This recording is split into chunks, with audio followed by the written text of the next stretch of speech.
In 1996, a team of archaeologists working in the remote interior of British Columbia pulled something out of the ground that should not have been there. It was bone, human bone, and based on the surrounding sediment, it was old, really old, but it was the lab results that changed everything. When geneticists finally extracted usable DNA from the remains, they ran it through every modern population database on the planet. Indigenous peoples across Canada, First Nations groups from coast to coast, Inuit communities in the Arctic, native populations across the entire Western Hemisphere. Nothing matched. The DNA belonged to a lineage that doesn't exist in any living human population on Earth, not in Canada, not in the Americas, not anywhere. And this wasn't a fluke. Over the next 2 decades, similar discoveries started piling up across the Canadian landscape. Ancient human remains from the Yukon, from the coastal caves of Haida Gwaii, from deep beneath the glacial till of Alberta, each one carrying genetic signatures that pointed to a population of people who walked this land for thousands of years and then vanished without a trace. No descendants, no genetic continuity, no survivors. The question isn't just academic. It rewrites everything we thought we knew about who first set foot in the Americas, how they got here, and what happened to them when someone else arrived. So who were they? Where did they come from? And why did their bloodline go completely extinct? If you're the kind of person who stays for answers, hit subscribe. This story goes deeper than you think, and the videos on this channel don't hold back. Let's get into it. To understand what makes these remains so strange, you first have to understand what we thought we knew. And for decades, the story of how humans arrived in the Americas was simple, almost suspiciously simple. The standard version went like this. Sometime around 13,000 years ago, a group of people from northeastern Asia crossed a land bridge connecting Siberia to Alaska. This bridge, called Beringia, existed because sea levels were dramatically lower during the last ice age.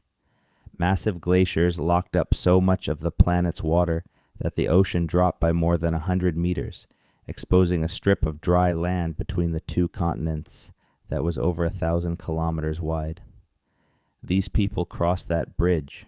They made their way south through an ice-free corridor that opened between 2 enormous glacial sheets, covering most of Canada.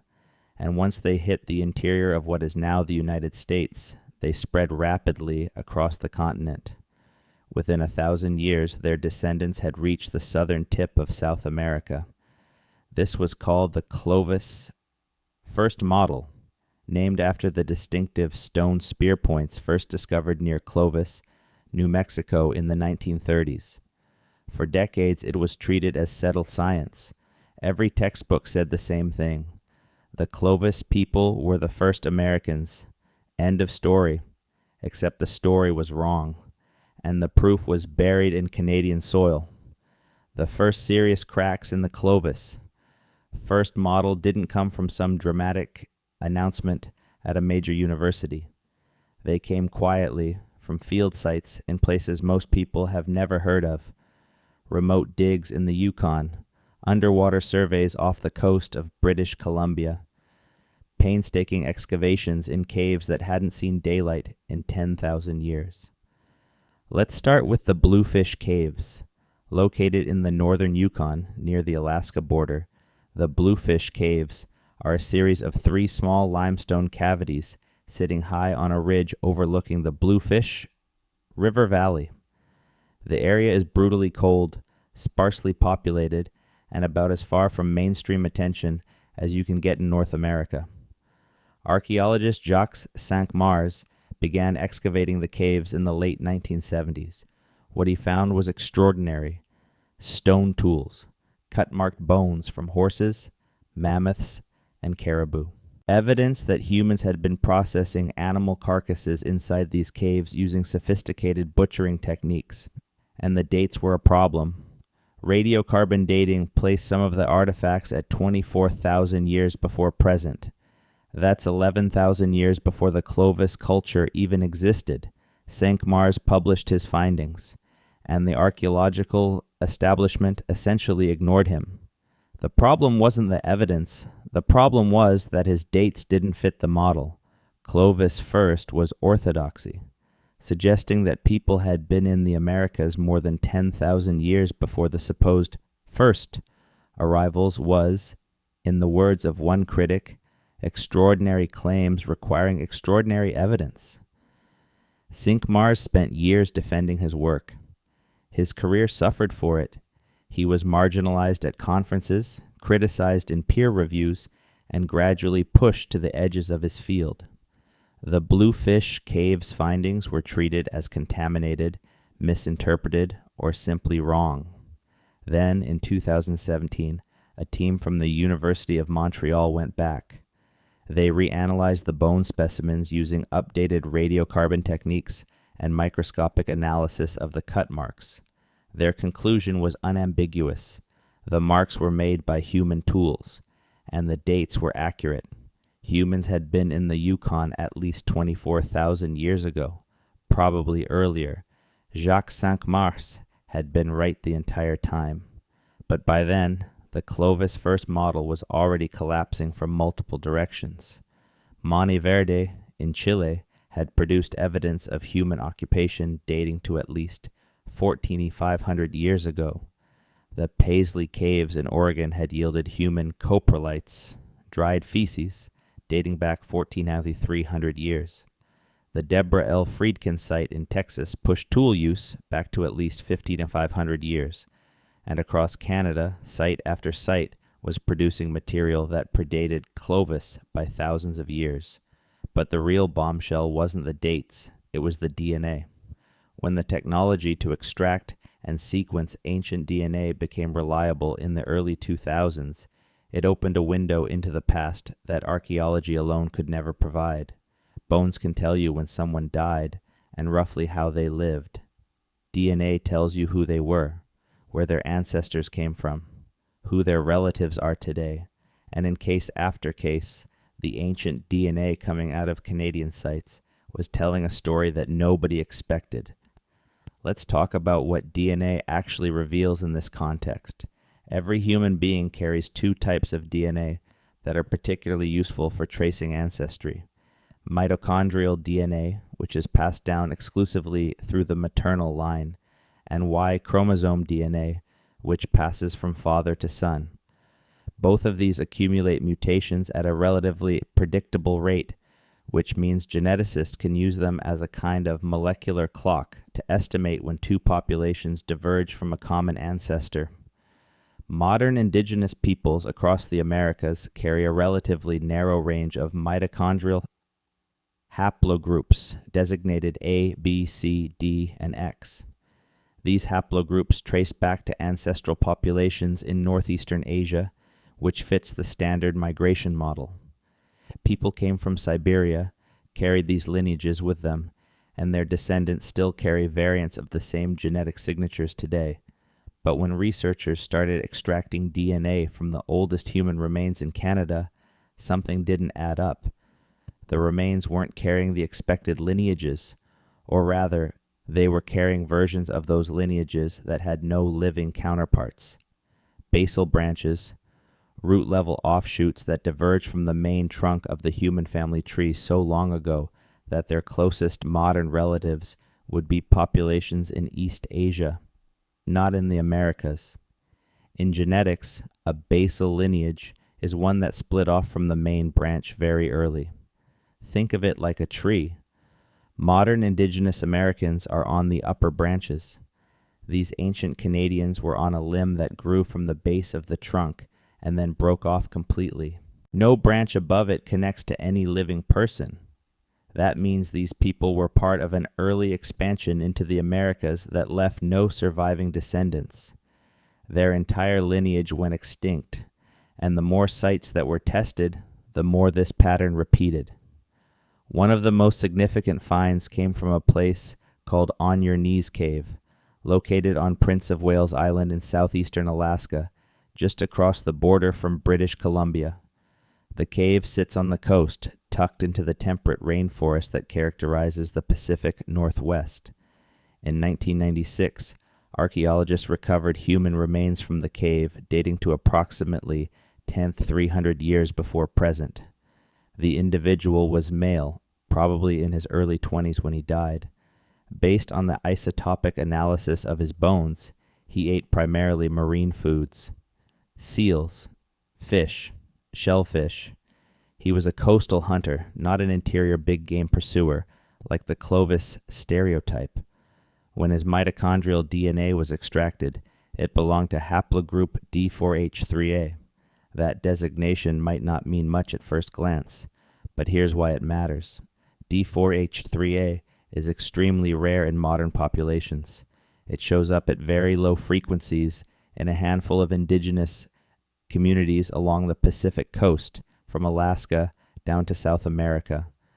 But the version carried by the on-your-knees caveman was a basal variant, not the same as the modern version, an earlier ancestral form that diverged before the lineage that survives today. In other words, he was related to the ancestors of some modern coastal indigenous peoples, but only distantly. He was part of an earlier wave, a founding population that was later replaced, absorbed, or simply died out. And he wasn't alone. Across British Columbia, excavations in cave sites and buried sediments have turned up additional ancient remains with similar genetic profiles. These individuals carry mitochondrial lineages that are recognizably American in origin, meaning they trace back to the same deep Asian ancestry as all indigenous Americans, but they sit on branches of the genetic tree that no living person occupies. This is what makes the Canadian findings so unsettling. These aren't mysterious visitors from another continent. They're not Europeans or Polynesians or some unknown civilization. They're part of the same broad migration event that populated the Americas, but they represent a chapter of that story that was completely erased. A population that was here first, that lived and hunted and built communities across Western Canada, and that disappeared so thoroughly that their genetic signature can only be found in the bones they left behind. So what do we actually know about them? Quite a lot, as it turns out, and the picture that emerges is both fascinating and deeply strange. Let's start with where they lived. The geographic distribution of these anomalous ancient remains follows a clear pattern. They cluster along two corridors. The first is the Pacific coastline, from southeastern Alaska down through British Columbia. The second is the interior of the Yukon and northwestern British Columbia, particularly in areas that were ice-free during the last glacial period. This distribution makes sense when you look at the geography of Canada during the Ice Age. For most of the last glacial period, roughly 26,000 to 19,000 years ago, nearly all of Canada was buried under ice. Two massive glacial sheets dominated the landscape. The Laurentide ice sheet covered everything from the Atlantic coast to the Rocky Mountains. The Cordilleran ice sheet blanketed the coastal mountains of British Columbia and parts of the Yukon. Between them, there was no passable route. The ice-free corridor that later generations would use to move south hadn't opened yet. It wouldn't become viable until around 13,000 years ago, and even then, it was a brutal, barren strip of tundra squeezed between two walls of ice. But the coast was different.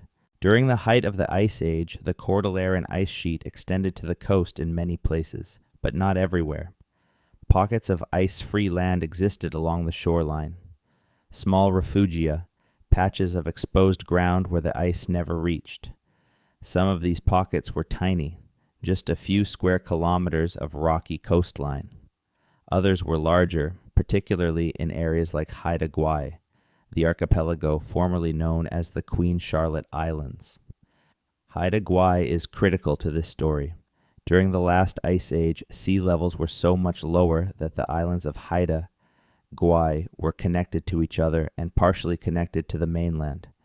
large areas of what is now ocean floor were dry land, and crucially, much of this exposed land was never glaciated. It sat in a rain shadow, protected from the worst of the ice by the coastal mountains.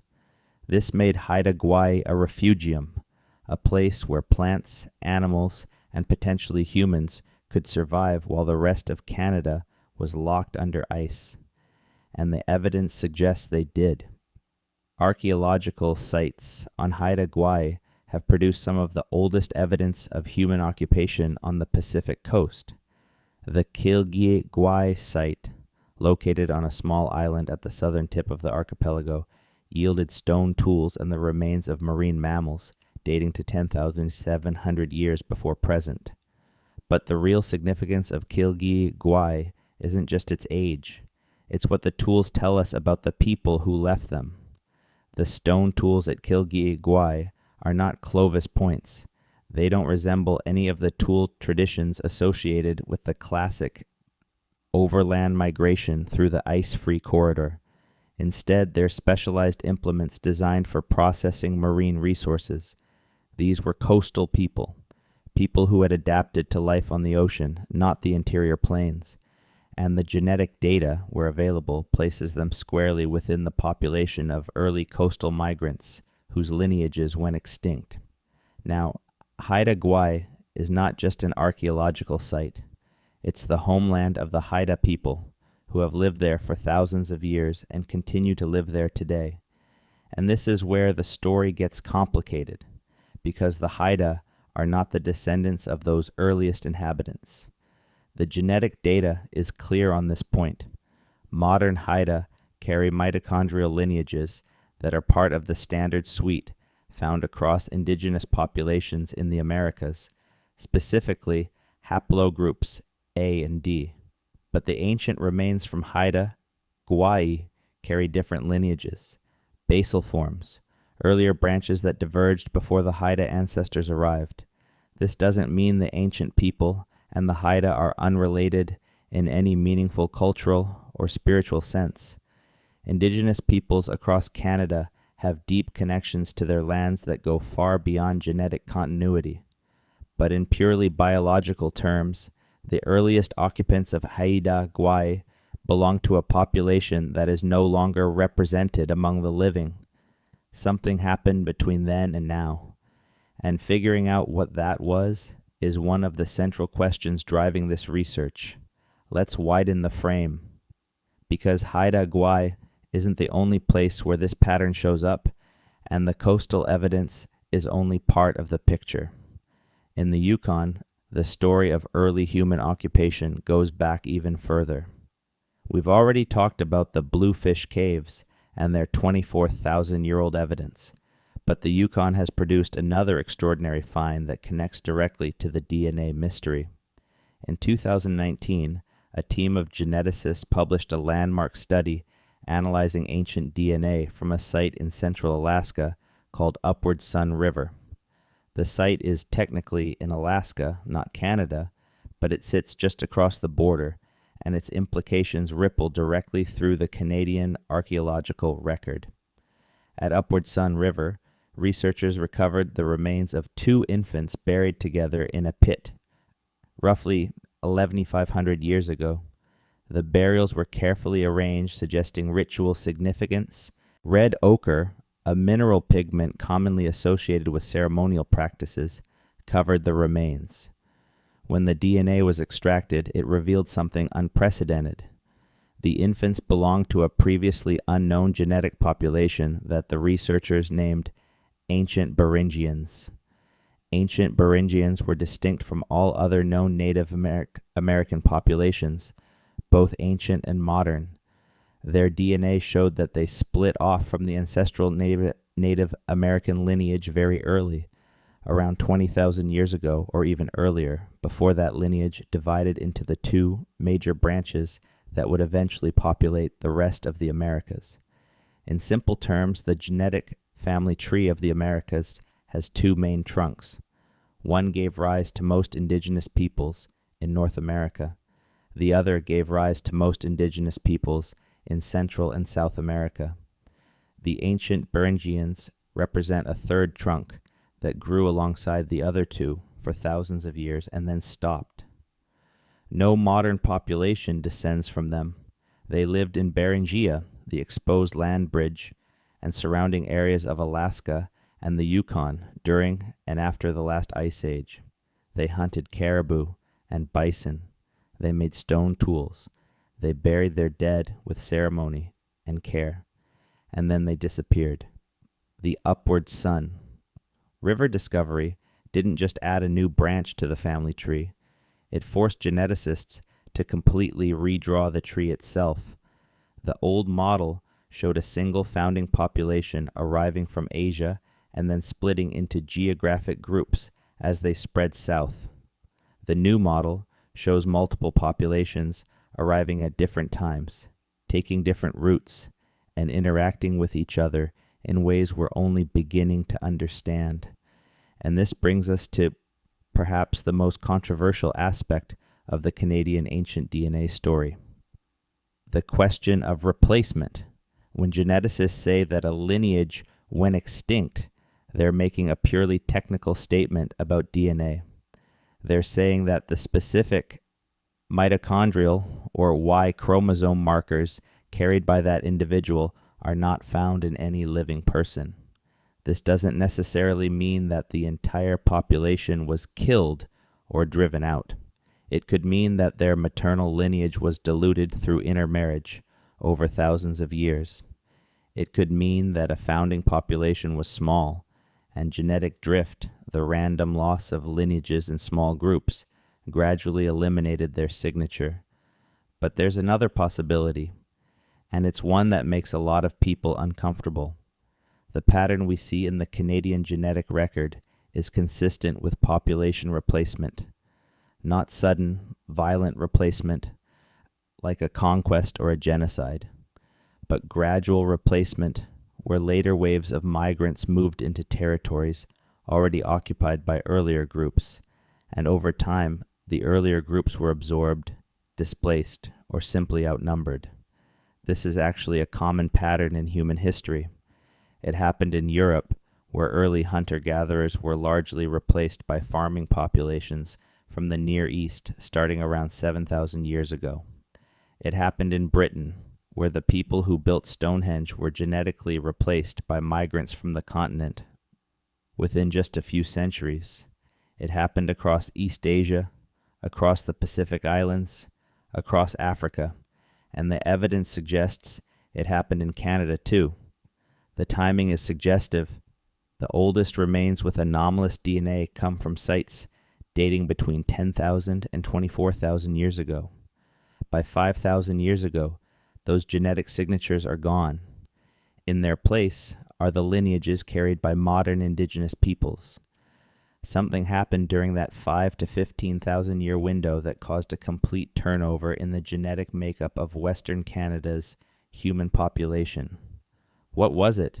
There are several hypotheses, and none of them are mutually exclusive. The first is climate change. The end of the last ice age was not a gradual, gentle warming. It was a series of dramatic, sometimes violent climatic shifts that reshaped the entire landscape of North America.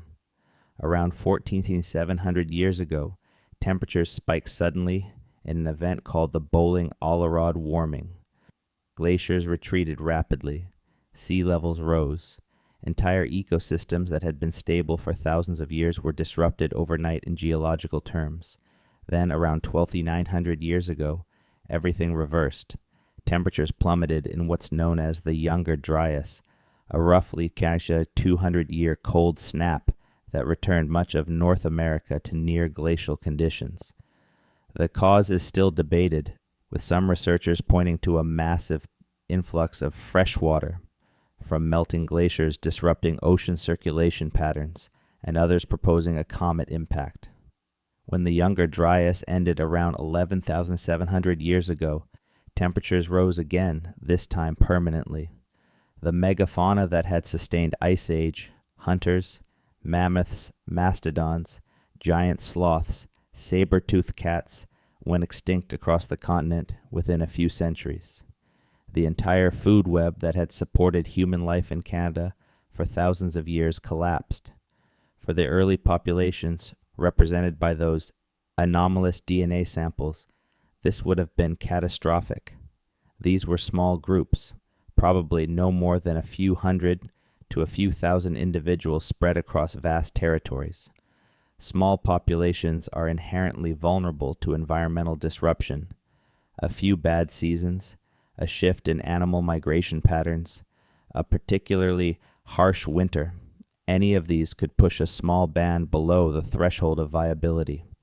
And when that happened, there was no one to rescue them, no neighboring group to absorb them, just empty wilderness in every direction. The second hypothesis involves the arrival of new populations. As the ice retreated and the landscape opened up, new groups of people moved into the territories that the early populations had occupied.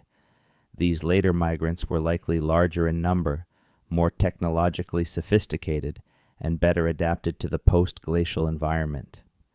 This is where the ice-free corridor comes back into the picture. Around 13,000 years ago, the gap between the Laurentide and Cordilleran ice sheets finally became passable. For the first time in tens of thousands of years, people could walk from Alaska to the interior of North America without following the coast. And they did, in large numbers. The archaeological record shows a sudden explosion of human activity across the interior of North America starting around 13,000 years ago.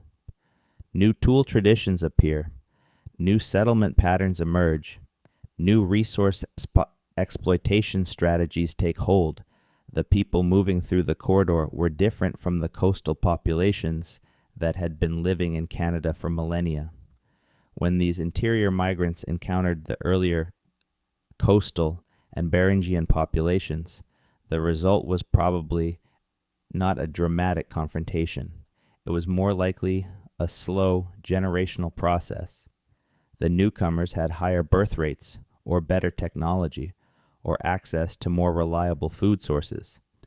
Over time, they expanded into territories the earlier groups had occupied. Intermarriage blurred the boundaries, and eventually the earlier genetic signatures were diluted to the point of disappearance. This is not a story of villains and victims. It's a story of demographics. Larger populations gradually absorbing smaller ones. It's happened everywhere in the world, in every time period, and it's still happening today. But the third hypothesis is perhaps the most intriguing, and it involves disease. We tend to think of epidemic disease in the Americas as something that happened after European contact. The devastating smallpox, measles, and influenza outbreaks that killed millions of indigenous people starting in the 1500s are among the most well-documented catastrophes in human history. But there's no reason to assume that disease only became a factor after 1492. When different human populations come into contact, they exchange pathogens. This has been true throughout human history. The early populations of Canada, having been isolated in refugia and Beringia for thousands of years, would have had limited immune diversity. When they encountered later migrants carrying novel pathogens, the results could have been devastating. There's no direct evidence of ancient epidemics among pre-contact indigenous populations in Canada. The archaeological record doesn't preserve that kind of information well, but the pattern of rapid population turnover, where one genetic group disappears and is replaced by another within a few centuries, is exactly what we'd expect to see if disease played a role. We may never know for certain which of these factors, climate change, demographic replacement, disease, or some combination of all three, caused the extinction of Canada's earliest populations. But the DNA is unambiguous. They were here, and now they're gone. Let's talk about what life was actually like for these people, because the tendency, when discussing ancient populations, is to reduce them to data points, haplogroups and radiocarbon dates, and archaeological assemblages. But these were human beings. They had families. They told stories. They watched the same stars we watch, walked along coastlines that are now underwater, and made decisions every day about where to find food, where to shelter, and how to survive in one of the most challenging environments on Earth. The coastal populations of Western Canada during the late Pleistocene lived in a world that would be almost unrecognizable today. The Pacific coastline was dramatically different from what we see now. Sea levels were roughly 120 meters lower than present, which means that vast areas of what is now ocean floor were dry land. The continental shelf off British Columbia was exposed, creating a coastal plain that extended kilometers beyond the current shoreline. These exposed lowlands would have been rich environments: estuaries, tidal flats, kelp forests, salmon streams. The cold, nutrient-rich waters of the North Pacific supported enormous populations of marine mammals, seals, sea lions, sea otters, and whales. For people adapted to coastal living, it would have been an abundant and reliable food source, and the evidence from sites like On Your Knees Cave and Kilgi confirms that these early Canadians were thoroughly adapted to marine life. Their bones show isotopic signatures consistent with a diet dominated by seafood. Their tools were designed for processing marine resources. They lived on the coast, they ate from the coast, and they traveled along the coast. This last point is critical, because it speaks to one of the most important hypotheses in the study of early Americans: the Kelp Highway. The Kelp Highway hypothesis, proposed by archaeologist John Erlandson and others, suggests that the first people to enter the Americas didn't walk across the interior of Beringia and then south through an ice-free corridor. Instead, they traveled along the Pacific coast, following the kelp forests that stretched from Asia to the Americas in an almost unbroken chain. Kelp forests are incredibly productive ecosystems. They support dense populations of fish, shellfish, sea urchins, otters, and seals. For people with boats, or even for people walking along the shoreline, kelp forest would have provided a continuous, reliable source of food from Japan to California. The beauty of the Kelp Highway hypothesis is that it explains something the overland model never could. How did people get to South America so fast? The earliest confirmed archaeological sites in the Americas span the entire length of the Western Hemisphere. Monteverde in Chile dates to 14,500 years ago. The Clovis sites in the American Southwest date to 13,000 years ago. Sites in Brazil date to at least 12,000 years ago. If people came through the ice-free corridor, they would have had to cross thousands of kilometers of barren tundra and boreal forest before reaching any of these locations. The timeline doesn't work, but if people came along the coast in boats, the timeline makes perfect sense. Coastal travel is fast. A determined group in a skin boat can cover 50 or more kilometers in a day. Following the kelp forests, they could have moved from Beringia to South America in a matter of centuries, or even decades. The problem is evidence, or rather, the lack of it.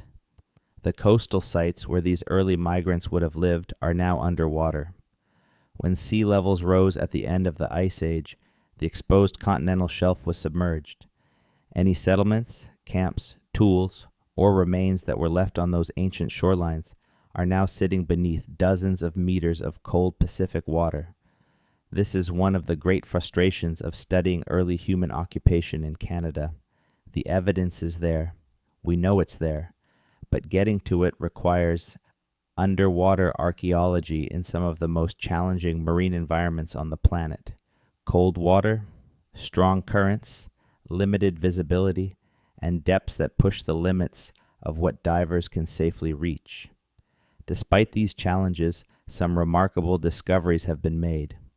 In 2014, researchers from the University of Victoria announced the discovery of a submerged archaeological site in the waters off Calvert Island on the central coast of British Columbia. The site, located several meters below the current sea surface, contains stone tools and charcoal deposits dating to approximately 14,000 years ago. That makes it one of the oldest archaeological sites on the Pacific coast of the Americas. The Calvert Island site isn't just old, it's evidence of a sophisticated coastal adaptation. The tools found there are consistent with maritime resource exploitation. These people were using the ocean, not just living near it, using it. The discovery was led by researchers from the Hakai Institute, a privately funded research center on Calvert Island that has become one of the most important hubs for early coastal archaeology in the Americas. The Hakai team used a combination of traditional excavation and remote sensing technology to identify submerged sites along the coastline, then sent divers down to collect samples. What they brought back changed the conversation. Among the artifacts recovered were small stone flakes, consistent with tool maintenance, the kind of debris that accumulates where people sat and repaired their implements. There were also fragments of charcoal from campfires, preserved in the cold, oxygen-poor sediments below the waterline. And there were traces of worked bone, too degraded for species identification, but clearly shaped by human hands. The significance of this site goes beyond its age. It demonstrates that people were living on the outer coast of British Columbia, not in sheltered inlets or river mouths, but on the open Pacific, at a time when the landscape was dramatically different from today. The sea was lower, the shoreline was further out, and the kelp forests that lined the coast would have been teeming with life.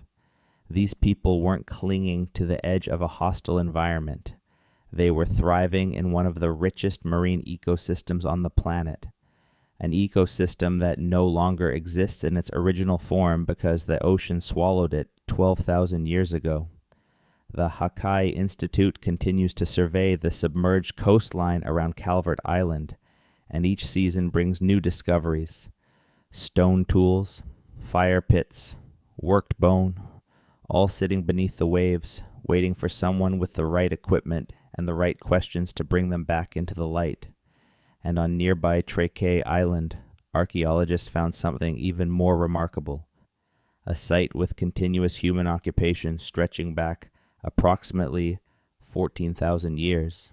That's older than the Egyptian pyramids by about 9,000 years, older than Stonehenge by about 9,000 years, older than the invention of writing by about 8,500 years.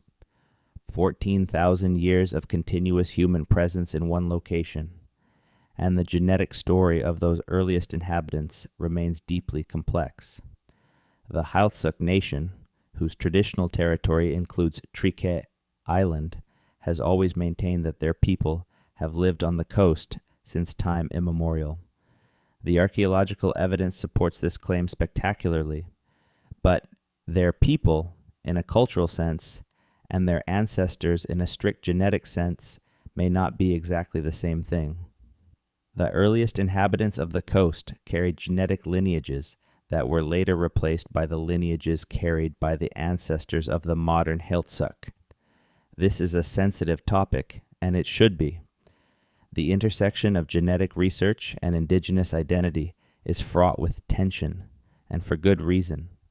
For centuries, Western science has been used to dispossess, dehumanize, and marginalize indigenous peoples. Claims about who was really first have been weaponized politically, used to undermine indigenous land rights and sovereignty.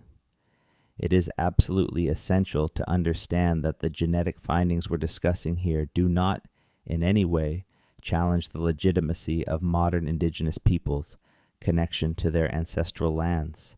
The Haida have been on Haida Gwaii for thousands of years. The Heiltsuk have been on the central coast for thousands of years. Their cultures, languages, and identities are rooted in these places. A genetic study that shows an earlier, different population once lived in the same area does not diminish that connection. What it does is add a layer of complexity to the human story. It tells us that the history of the Americas is not a simple narrative of one migration event, followed by 10,000 years of stability. It's a dynamic, multi-layered story of multiple migrations, population movements, interactions, and replacements that unfolded over tens of thousands of years. And Canada is at the center of that story.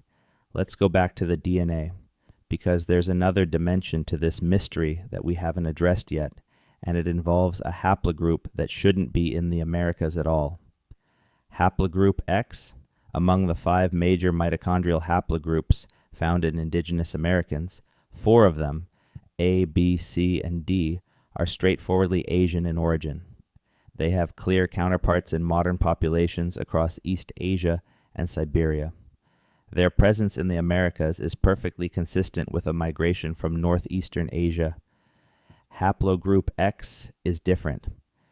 Haplogroup X is found at low frequencies in some indigenous North American populations, particularly in the Great Lakes region and the northeastern United States and Canada. It's also found in Europe and in the Middle East and in parts of Central Asia, but it is essentially absent from East Asia and Siberia, the regions where the other 4 haplogroups originate. This has generated enormous controversy. How did a genetic lineage that's present in Europe and the Middle East end up in indigenous North Americans if the only migration route was from northeastern Asia where the lineage doesn't exist? The most sensational interpretation is that haplogroup X represents evidence of an ancient migration from Europe to the Americas. This is the basis for the so-called Solitrian hypothesis, which proposes that Stone Age Europeans crossed the Atlantic during the Ice Age and contributed to the founding population of the Americas. The Solitrian hypothesis has been thoroughly debunked by mainstream genetics. The version of haplogroup X found in Native Americans, designated X2A, is distinct from the European version. It diverged from the common ancestor thousands of years before the proposed Atlantic crossing. And more importantly, there's no archaeological, linguistic, or additional genetic evidence to support a European migration to the Americas during the Ice Age. So how did haplogroup X get to North America? The most likely answer is that it came the same way the other haplogroups did, through Beringia. The reason it's absent from modern East Asian and Siberian populations is probably genetic drift. The small populations of Central Asia and Siberia that carried haplogroup X during the Ice Age simply lost it over time, the way small populations inevitably lose rare genetic variants through random chance. But there's a twist. When haplogroup X2A is found in ancient Canadian remains, it sometimes appears in basal forms that don't match any modern variant. Again, a lineage that was present in the earliest populations of the Americas and that subsequently went extinct, leaving no descendants. This adds another puzzle piece to the picture. Not only were the earliest Canadians carrying different versions of the standard American haplogroups, they were also carrying unique variants of the most controversial haplogroup of all, variants that disappeared along with the people who carried them. The emerging picture from ancient DNA is one of extraordinary genetic diversity among the earliest inhabitants of the Americas, far more diversity than exists in any modern indigenous population. This makes sense from a population genetics perspective.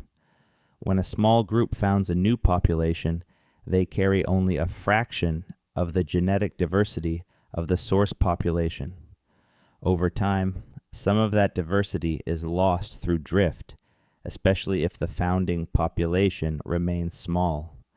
The earliest Americans carried many genetic lineages that were subsequently winnowed out by the demographic bottlenecks, environmental catastrophes, and population replacements that characterized the following millennia. What we see today in the genetic makeup of modern indigenous populations is the result of all of those filters. The lineages that survived are the ones carried by the populations that thrived. The lineages that disappeared were carried by the populations that didn't. Canada, because of its extreme geography and climate, was ground zero for many of those filters. The ice sheets that covered the country created isolated refugia where small populations hung on for thousands of years. When the ice retreated, those populations were exposed to newcomers, new environments, and new pressures. Some adapted and merged, others didn't. The DNA of Canada's oldest remains is a record of the ones who didn't. Now let's look at specific sites where the mystery deepens. The Gore Creek burial is one of the most significant ancient human discoveries in British Columbia. Located near Kamloops in the interior of the province, the remains were dated to approximately 8,000 years before present. The individual was an adult male who had suffered significant physical trauma during his life, including healed fractures and evidence of a hard existence. What makes the Gore Creek man important is his cranial morphology. Physical anthropologists noted that his skull shape didn't closely match any modern indigenous population in the region. His features were longer, narrower, with more pronounced brow ridges. Similar observations have been made about other ancient remains in the Americas, including the famous Kennewick man from Washington State, whose skull was initially described as Caucasoid by a forensic anthropologist, setting off a firestorm of controversy. The Caucasoid label for Kennewick man was misleading and has been widely criticized. What the anthropologist was observing wasn't European ancestry. It was the general cranial variability that existed among the earliest Americans, variability that was later reduced as populations went through bottlenecks and the surviving groups developed the distinct cranial features we associate with modern indigenous peoples. The Gore Creek man likely falls into the same category. His different skull shape doesn't mean he was from a different continent. It means he was from a different time when the human population of the Americas was more physically diverse than it would later become. DNA extraction from the Gore Creek remains has been challenging due to the condition of the bones and the difficulty of preserving ancient DNA in the relatively warm, wet soils of interior British Columbia.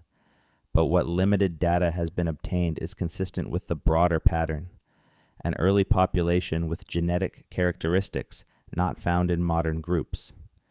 Further north, in the Yukon, a site called Sequoia, formerly known as Charlie Lake Cave, has produced evidence of human occupation spanning more than 2,500 years.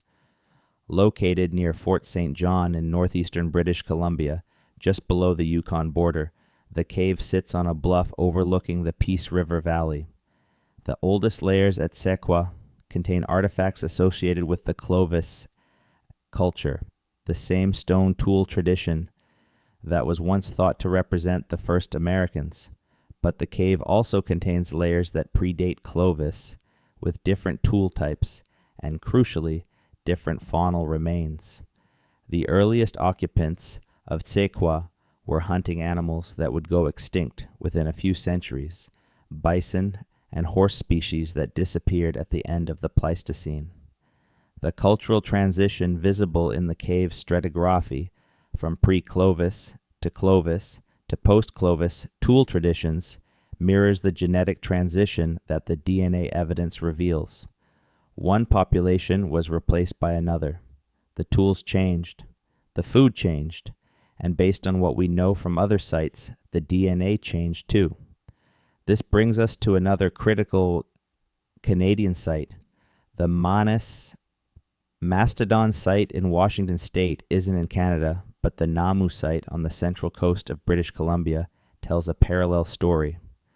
Namu, located on a sheltered inlet on the British Columbia coast, has evidence of human occupation spanning at least 10,000 years. The site has been excavated multiple times since the 1960s, and it provides one of the most complete records of cultural change on the Pacific coast. The earliest layers at Namu contain the remains of a fully maritime adapted population. These people were fishing for salmon, hunting sea mammals, and collecting shellfish. Their toolkit was specialized for coastal life. They were not interior hunters who occasionally visited the coast. They were coast people through and through. Over the following millennia, the cultural assemblage at Namu changes. New tool types appear, subsistence patterns shift, the settlement becomes larger and more permanent. By about 5,000 years ago, the site looks recognizably like the communities of the historic Northwest Coast cultures, the ancestors of the modern Heiltsuk, Nuksalk, and other coastal First Nations. The question is whether these changes represent cultural evolution within a single continuous population, or whether they reflect the arrival of new people who brought new ways of living. The genetic evidence, where available, suggests the latter, or at least a combination of both. New populations arrived. They brought new technologies and subsistence strategies. They intermarried with existing populations. And over time, the genetic signature of the original inhabitants was submerged beneath the growing dominance of the newcomers. This isn't unique to Canada. The same pattern has been documented across the Americas. In the Great Basin of the American West, ancient remains show genetic lineages that don't match modern regional populations. In Brazil, the Lagoa Santa skulls, some of the oldest human remains in South America, show both cranial and genetic characteristics that differ from modern indigenous Brazilians. In Baja California, ancient remains carry mitochondrial lineages that went extinct thousands of years ago. The picture that emerges from all of these sites, in Canada and beyond, is of an Americas that was colonized not once, but multiple times. The first wave, or waves, brought small populations of people who were genetically diverse and physically variable. They spread across the continent, adapting to wildly different environments from the Arctic to the tropics, but they were few in number, and their hold on the land was tenuous. Later waves brought larger populations, people who were better organized, more numerous, more technologically sophisticated. These later groups didn't necessarily conquer the earlier ones, but demographics is destiny. When a larger population encounters a smaller one, the result, over centuries, is almost always absorption. The DNA of Canada's oldest remains is a record of the absorbed, the people who were there first, but who are there no longer. And this brings us to the most recent chapter in this story. Because the field of ancient DNA is still young, and new discoveries are rewriting the narrative faster than textbooks can keep up. In 2023, a team of geneticists published a comprehensive analysis of ancient DNA from sites across Western Canada and Alaska, incorporating new samples and reanalyzing existing ones. Their results confirmed and extended the emerging picture. The earliest populations of Western Canada were genetically distinct from all modern groups. They represented at least 3 separate founding lineages that entered the Americas at different times and by different routes. 2 of these lineages went completely extinct. The third persisted but was dramatically reduced, contributing only a tiny fraction of the genetic ancestry of modern indigenous peoples. The study also revealed something new: evidence of admixture between the early populations and the later arrivals. In other words, the replacement wasn't total. Some intermarriage did occur. A small portion of the ancient genetic signature was absorbed into the genome of the incoming population and can still be detected at very low levels in some modern indigenous groups. This is actually reassuring in a way. It means that the ancient people of Canada didn't vanish entirely. A trace of them persists, deeply buried in the DNA of their successors. They are there if you know where to look. A whisper of the earliest Canadians, still echoing in the blood of the living. But it's only a whisper. The vast majority of their genetic legacy is gone.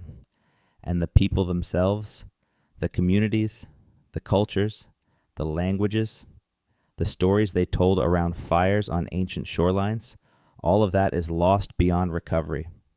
This is a tragedy of time, not a tragedy of human action, not a conquest, not a genocide, just the slow, relentless grinding of demographics and climate and chance across 10,000 years. Small populations in a harsh land, gradually overwhelmed by the weight of numbers and the shifting of the world around them. And yet, their bones remain, buried in caves and riverbeds and glacial deposits across Western Canada, silent witnesses to a chapter of human history that was written and then erased. Every new site that's excavated, every new bone that's tested, every new sequence that's extracted adds another line to that erased chapter. We're reading it backwards, one fragment at a time, and the story it tells is far more complex, far more layered, and far more human than anything we imagined. Let's talk about what these discoveries mean for how we understand the peopling of the Americas more broadly, because the Canadian evidence doesn't exist in isolation. It connects to a web of findings from across the Western Hemisphere that is fundamentally changing our understanding of deep American history. For most of the 20th century, the standard model was simple and tidy. One migration, one route, one founding population. The Clovis first hypothesis was clean, elegant, and wrong. The current model is messy, and that's actually a sign that it's closer to the truth. Here's what the latest evidence suggests. The initial entry into the Americas happened much earlier than previously thought.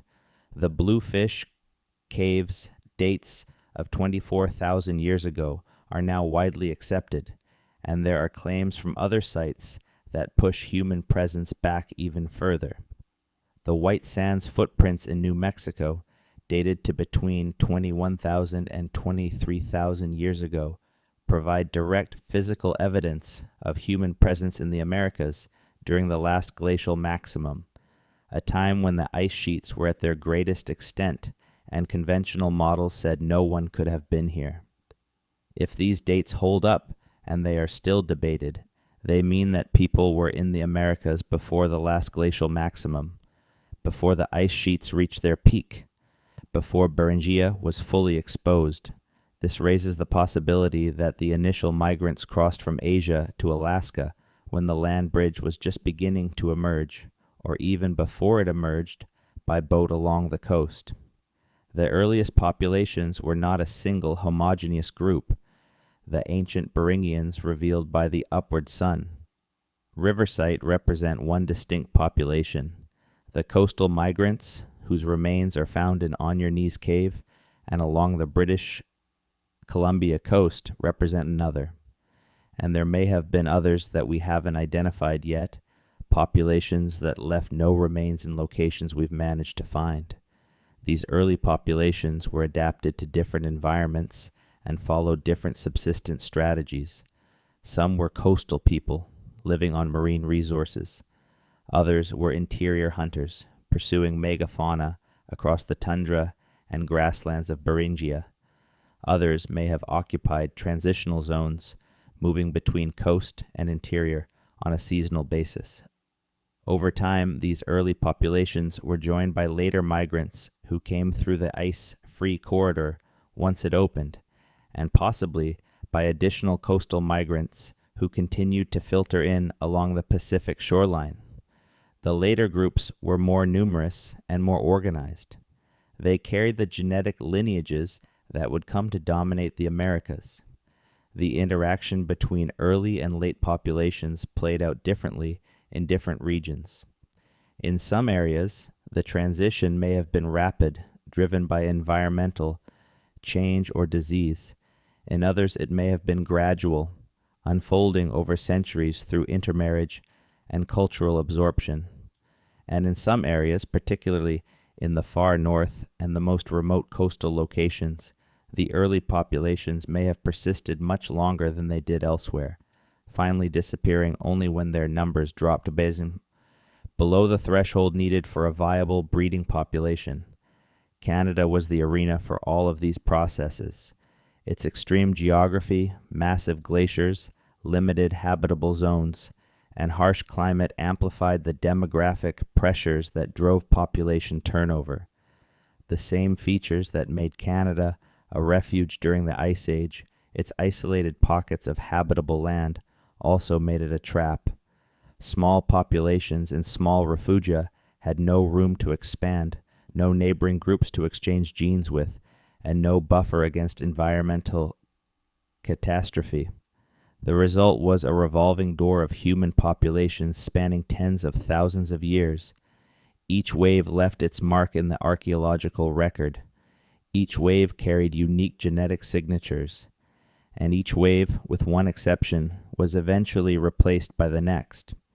The one exception is the wave that brought the ancestors of today's indigenous peoples.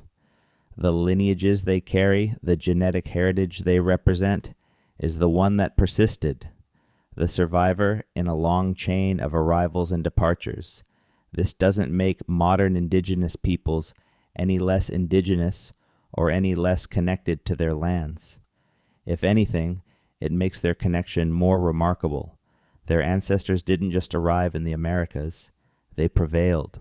They survived the end of the Ice Age, the extinction of the megafauna, the Younger Dryas cold snap, and thousands of years of competition with other populations. They adapted, endured, and built the cultures and civilizations that Europeans would encounter when they crossed the Atlantic thousands of years later. The people whose DNA doesn't match any modern population were part of the same story. The opening chapters, the prologue. Their role was real, their lives were real, and the fact that their lineages didn't survive takes nothing away from the truth of their existence. But it does mean that we need to keep digging, keep testing, keep asking questions about who they were, how they lived, and what happened to them. Because every answer we find reshapes not just the history of Canada, but the history of our entire species. There's one more thread we need to pull on, and it involves a question that sounds simple but is extraordinarily difficult to answer. Could there still be undiscovered populations hidden in the genetic record? The answer is almost certainly yes. Ancient DNA technology is improving rapidly. Just 10 years ago, extracting usable DNA from remains older than a few thousand years was nearly impossible in most environments. The heat, moisture, and acidity of many soils degrade DNA to the point where it can't be sequenced. But new techniques, including the ability to extract DNA from sediments themselves, from the dirt in a cave rather than from bones, are opening up entirely new possibilities. Sedimentary ancient DNA, or cetDNA, allows researchers to detect the genetic signatures of organisms that lived in a particular location without needing to find their physical remains. Human DNA can be recovered from cave floors, lake sediments, and permafrost deposits. This means that we can now detect the presence of human populations in places where no bones or tools have been found. In Canada, where the acidic soils of the boreal forest destroy bone and the coastal sites of the earliest populations are underwater, cetDNA could change everything. It could allow us to detect the presence of the early genetically anomalous populations in regions where traditional archaeology has found nothing, and preliminary results are tantalizing. In 2021, a team working on permafrost cores from the central Yukon reported traces of human DNA dating to the late Pleistocene. The samples were too degraded for full sequencing, but what could be analyzed was consistent with an early basal American lineage, not ancient Beringian, not ancestral to any modern group, something else, something we haven't named yet. If confirmed, this would add yet another branch to the increasingly complex family tree of the earliest Americans. Another population that came, lived, and disappeared. Another set of people whose entire legacy is written in molecules extracted from frozen dirt. The story of Canada's oldest remains is not a story about the past.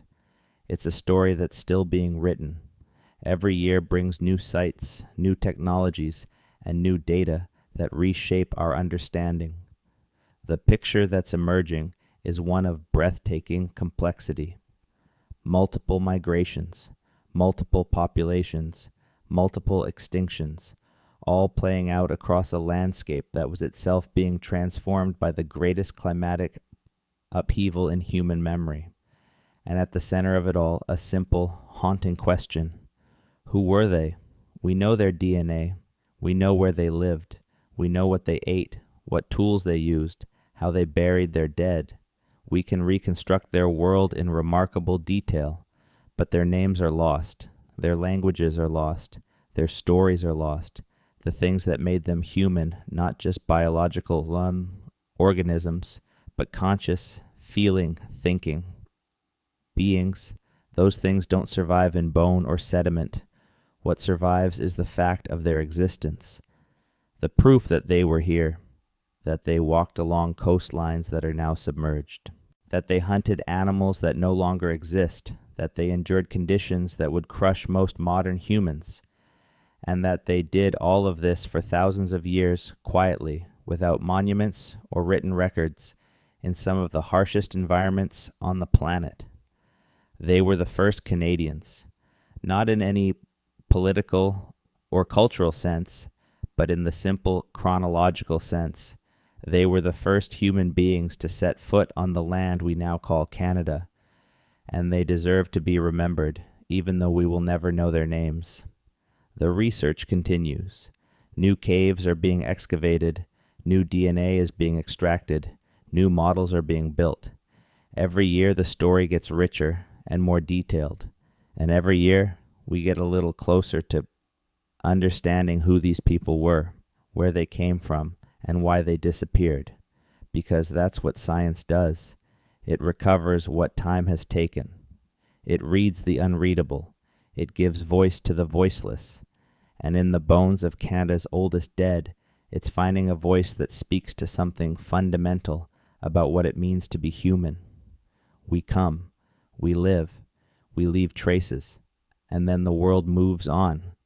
But the traces remain, and for those with the patience and the tools to read them, the traces tell a story worth hearing. The next time you stand on the shore of the Pacific, somewhere along the coast of British Columbia, look out at the water. Beneath those waves, kilometers offshore, there are beaches that haven't seen sunlight in 12,000 years. And on those beaches, if we could drain the ocean and walk where they walked, we might find the camps and hearths and shelters of people who called this coast home before anyone else.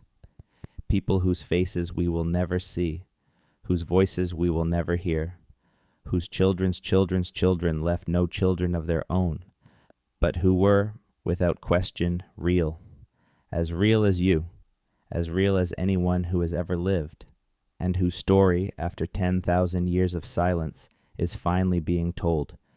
If this is the kind of content you want more of, you know what to do. Subscribe, and I'll see you in the next one. But before we leave this topic, there's a dimension of this story we haven't fully explored, and it's one that changes the way you think about everything we've covered so far. We need to talk about Beringia, not as a bridge, as a country, because that's the fundamental mistake almost everyone makes when discussing the peopling of the Americas.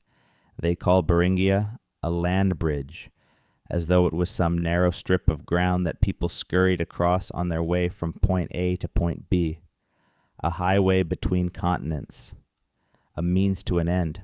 That's not what Beringia was. At its maximum extent, Beringia was roughly 1,600 kilometers wide from north to south. That's wider than the distance from New York to Miami. It covered an area of approximately 1.6 million square kilometers, making it larger than the entire state of Alaska. It had its own rivers, its own lakes, its own mountain ranges, its own ecosystems. Beringia wasn't a bridge, it was a subcontinent, and people didn't just cross it, they lived there. For thousands of years, this is one of the most important insights from the ancient Beringian. Discovery at Upward Sun River. The genetic data shows that the ancestral population that would eventually give rise to all indigenous Americans spent a prolonged period, possibly 5 to 10,000 years, living in Beringia itself, not in Asia, not in the Americas, in Beringia, in the land between. This period of isolation is called the Beringian standstill, and it's crucial to understanding the genetic diversity of the earliest Canadians. Here's how it works. Around 25,000 to 30,000 years ago, a group of people from northeastern Asia moved into Beringia. Maybe they were following game. Maybe they were fleeing competition with other groups. Maybe they were just exploring the way human beings have always explored. Once in Beringia, they became isolated.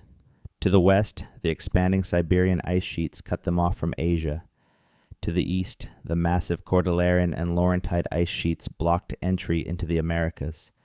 They were stuck in the middle, on a vast, cold, windswept subcontinent that was neither Asia nor America, and they stayed there for thousands of years. During this standstill period, the Beringian population evolved in isolation. Genetic mutations accumulated. Lineages diverged. What had been a single population began to develop the genetic diversity that would later characterize the founding populations of the Americas. When the ice finally began to retreat, around 16,000 to 17,000 years ago, the Beringian population fragmented. Some groups moved south along the Pacific coast. Others stayed in Beringia. Others may have moved into the interior as the ice-free corridor began to open. Each of these groups carried a different subset of the genetic diversity that had accumulated during the standstill. The coastal migrants carried one set of lineages. The interior groups carried another. The ancient Beringians who stayed behind carried yet another. This is why the DNA of Canada's oldest remains is so diverse and so different from modern populations. These remains represent the full, unfiltered genetic diversity of the post-standstill population, a diversity that was subsequently winnowed down by drift, bottlenecks, and replacement until only a fraction of the original lineages survived. Think of it like a river delta. The Beringian standstill population was the main channel. When the ice retreated, the river split into dozens of smaller channels, flowing in different directions. Some of those channels reached the sea. Others dried up in the sand. The channels that reach the sea are the lineages we see in modern indigenous populations. The channels that dried up are the lineages we find in Canada's oldest bones. Same river, different endings. Now, the Beringian standstill hypothesis has its critics. Some geneticists argue that the standstill period was shorter than estimated. Others suggest that there was more gene flow between Beringia and Asia than the model implies, and the archaeological evidence for human occupation of Beringia during the last glacial maximum is still sparse, partly because much of ancient Beringia is now underwater in the Bering Sea. But the genetic evidence for a prolonged period of isolation is strong. The molecular clock calculations, based on the rate of accumulation of mutations in mitochondrial and Y chromosome DNA, consistently point to a divergence between Asian and American populations somewhere between 20,000 and 25,000 years ago. That's thousands of years before the ice-free corridor opened and people could actually enter the Americas. Those missing millennia are the standstill, the years when the ancestors of all Americans, including Canada's mysterious earliest inhabitants, were living in a now vanished land, building a genetic legacy that would echo across 2 continents for tens of thousands of years. And the ancient Beringians, the people who stayed behind in Beringia while everyone else moved south, lived on in that vanishing land until it too disappeared beneath the rising seas. Their genetic signature, found at Upward Sun River and potentially in other sites across the Yukon and northern British Columbia, is the direct inheritance of the standstill population. the people who were left behind when the river split. This is deeply poignant when you think about it. These were people who watched the world change around them, who saw the ice retreat and the land shrink and the sea advance, who watched other groups leave for the south and chose to stay, or who tried to leave and couldn't, or who simply didn't know there was anywhere else to go. And then the water came, and their world disappeared beneath it. Let's pivot to another aspect of the Canadian evidence that doesn't get enough attention: the tools, because DNA tells you who people were genetically, but tools tell you who they were culturally, how they thought, what they valued, how they solved problems. And the tools left behind by Canada's earliest populations are as mysterious as their DNA. We've already mentioned the Clovis point, the distinctive fluted spear tip that defined the supposedly first American archaeological culture. Clovis points are beautiful objects. They're made from carefully selected stone, often jasper or chert or obsidian, and they're crafted using a sophisticated knapping technique that produces a characteristic flute, a shallow channel running up the center of the point that was probably designed to help attach the point to a wooden shaft. Clovis points appear across North America starting around 13,000 years ago.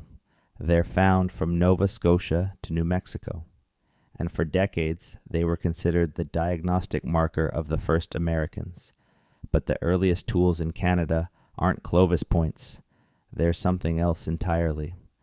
The tools from the oldest Canadian sites, places like the Bluefish Caves, Kilgee-Gouai, and the submerged coastal sites of British Columbia, are simpler. Cruder, some archaeologists might say, though that's probably an unfair characterization. They're different. They represent a different tradition of tool making, one that predates Clovis and that shows no obvious connection to the Clovis tradition. The Bluefish Caves tools are primarily core and flake implements, rough stone cobbles that were struck to produce sharp-edged flakes used for cutting, scraping, and processing animal hides and meat. They lack the refined craftsmanship of Clovis points, but they were effective. They did the job, and they did it for thousands of years before Clovis appeared. The coastal tools are different again. At Kilgee-Gouai, the stone implements are specialized for marine resource processing, small, delicate tools designed for working with fish and shellfish. They don't look like interior hunting tools. They look like the tools of a coastal people with a completely different way of life. This diversity in tool traditions mirrors the diversity in DNA. Multiple populations, multiple cultures, multiple ways of being human on the same landscape. And just as the early genetic lineages were replaced by later ones, the early tool traditions were replaced by later ones. Clovis appeared and spread rapidly. Then Clovis itself was replaced by subsequent traditions. The archaeological record of Canada shows a succession of tool cultures, each one overlapping with and eventually superseding the one before it. The question is always the same. When the tools changed, did the people change too? Was it the same population adopting new technologies? Or was it new people bringing new tools? The genetic evidence says both. Sometimes tool changes reflect cultural innovation within a continuous population. But sometimes, especially at the major transition points, the tool changes coincide with genetic turnover. New people, new tools, new DNA. There's another fascinating angle to the tool story: obsidian sourcing. Obsidian is a volcanic glass that was prized by ancient peoples across the Americas for making tools. It's easy to work, produces extremely sharp edges, and is attractive. But most importantly for archaeologists, every obsidian source has a unique chemical signature. By analyzing the trace elements in an obsidian tool, researchers can determine exactly which volcanic deposit it came from. This allows archaeologists to trace trade and movement patterns across thousands of kilometers. In British Columbia, obsidian sourcing has revealed that the earliest coastal populations were obtaining their stone from sources deep in the interior of the province. In some cases, the obsidian in coastal sites came from volcanic deposits hundreds of kilometers inland on the other side of mountain ranges that would have been difficult to cross. This tells us two things. First, the earliest coastal Canadians were not isolated. They had connections, whether through direct travel or through trade networks with interior populations. Second, the obsidian trade routes changed over time. The sources used by the earliest populations were different from the sources used by later ones. Again, the pattern is consistent with population turnover. Different groups use different obsidian sources, reflecting different trade networks, different territorial ranges, and different social connections. When the populations change, the trade routes change with them. This is the kind of evidence that doesn't make headlines. It's not as dramatic as a DNA revelation or a cranial measurement controversy, but it's the granular, day-to-day evidence that builds the most complete picture of who these early people were and how they lived. Let's talk about something else that archaeologists have found in these earliest Canadian sites, something that speaks to the inner lives of these vanished people. Art, or at least the beginnings of it. At several early sites across Western Canada, researchers have found small pieces of worked bone and antler that appear to be decorative. Carved toggles, polished pendants, beads made from shell or tooth enamel, objects that have no obvious functional purpose and that seem to have been valued for their appearance. These finds are rare, fragmentary, and often debated. Not every archaeologist agrees that a particular piece of worked bone qualifies as art, but the cumulative evidence suggests that even the earliest inhabitants of Canada engaged in symbolic behavior. They adorned themselves. They decorated their tools. They created objects that were meant to be seen and appreciated. Red ochre, the mineral pigment that colors everything from cave paintings to burial shrines, has been found at multiple early Canadian sites. At Upward Sun River, the infant burials were covered in red ochre, suggesting ceremonial treatment of the dead. At other sites, ochre has been found in association with stone tools and animal bones, possibly indicating its use in hide processing or as a body paint. Red ochre is one of the most universal markers of symbolic behavior in the human archaeological record. It's found in African sites dating back 100,000 years or more. Its presence in the earliest Canadian sites tells us that these people, whatever else they were fully modern humans, with the same capacity for symbolic thought, ritual behavior, and artistic expression as any population that has ever lived. They weren't primitive. They weren't less than. They were us. Or rather, they were versions of us, adapted to different conditions, carrying different genes, making different tools, but fundamentally the same kind of creature, the same fears, the same curiosities, the same need to make meaning out of existence.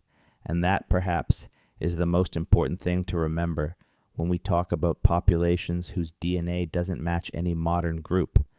They weren't aliens. They weren't some exotic other.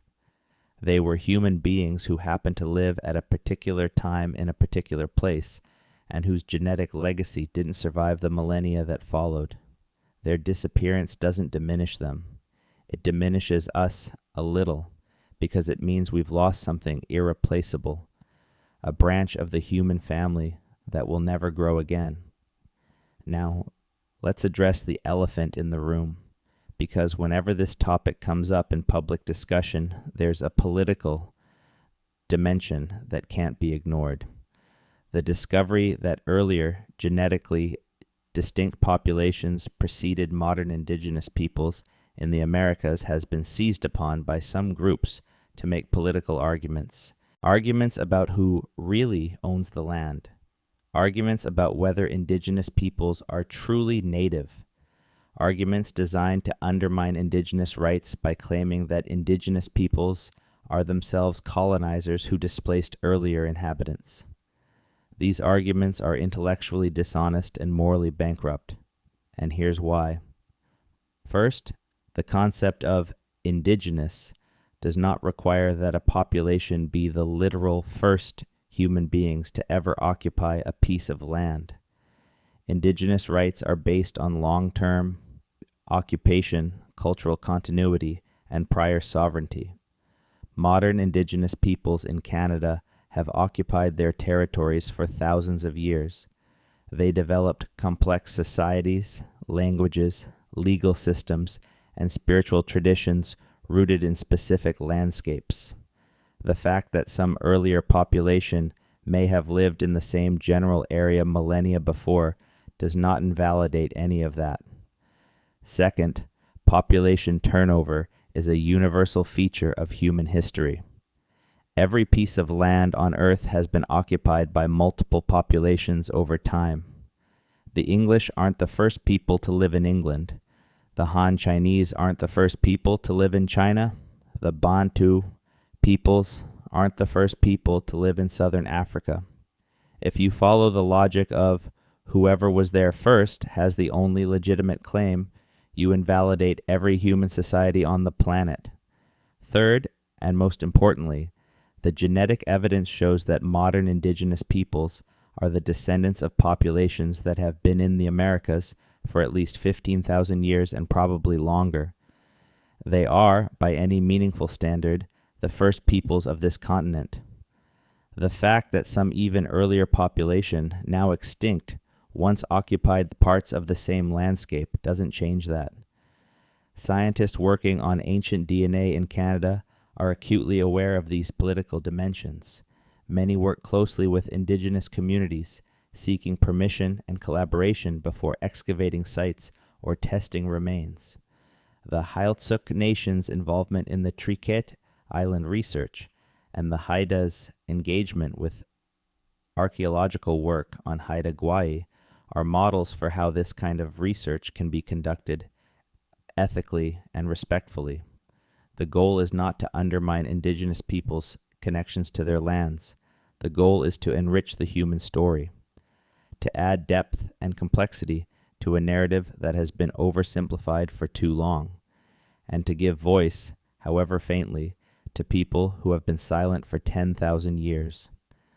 Let's talk about some of the other regions of Canada where ancient DNA is reshaping our understanding. The maritime provinces of eastern Canada present a very different picture from the Pacific coast, but the story is no less complex. In Atlantic Canada, the earliest evidence of human occupation dates to approximately 11,000 years ago, after the ice sheets retreated from the region. The first inhabitants of what is now Nova Scotia, New Brunswick, Prince Edward Island, and Newfoundland were maritime adapted peoples who hunted seals and walrus, fished for cod and salmon, and collected shellfish along the newly exposed coastline. These people are associated with what archaeologists call the maritime archaic tradition, a cultural complex that flourished between roughly 8,000 and 3,500 years ago. The maritime archaic people were sophisticated seafarers who navigated the Atlantic coast in skin-covered boats. They established settlements on both sides of the Strait of Belle Isle, the narrow waterway separating Newfoundland from Labrador. They buried their dead with elaborate grave goods, including red ochre, bone harpoons, and decorative objects. The most famous maritime archaic site is the burial ground at L'Anse Amour in southern Labrador, where a child was buried approximately 7,500 years ago in what is one of the oldest known burial mounds in the Americas. The grave contained an elaborate collection of artifacts, including a walrus tusk, bone pendants, and a stone tool kit.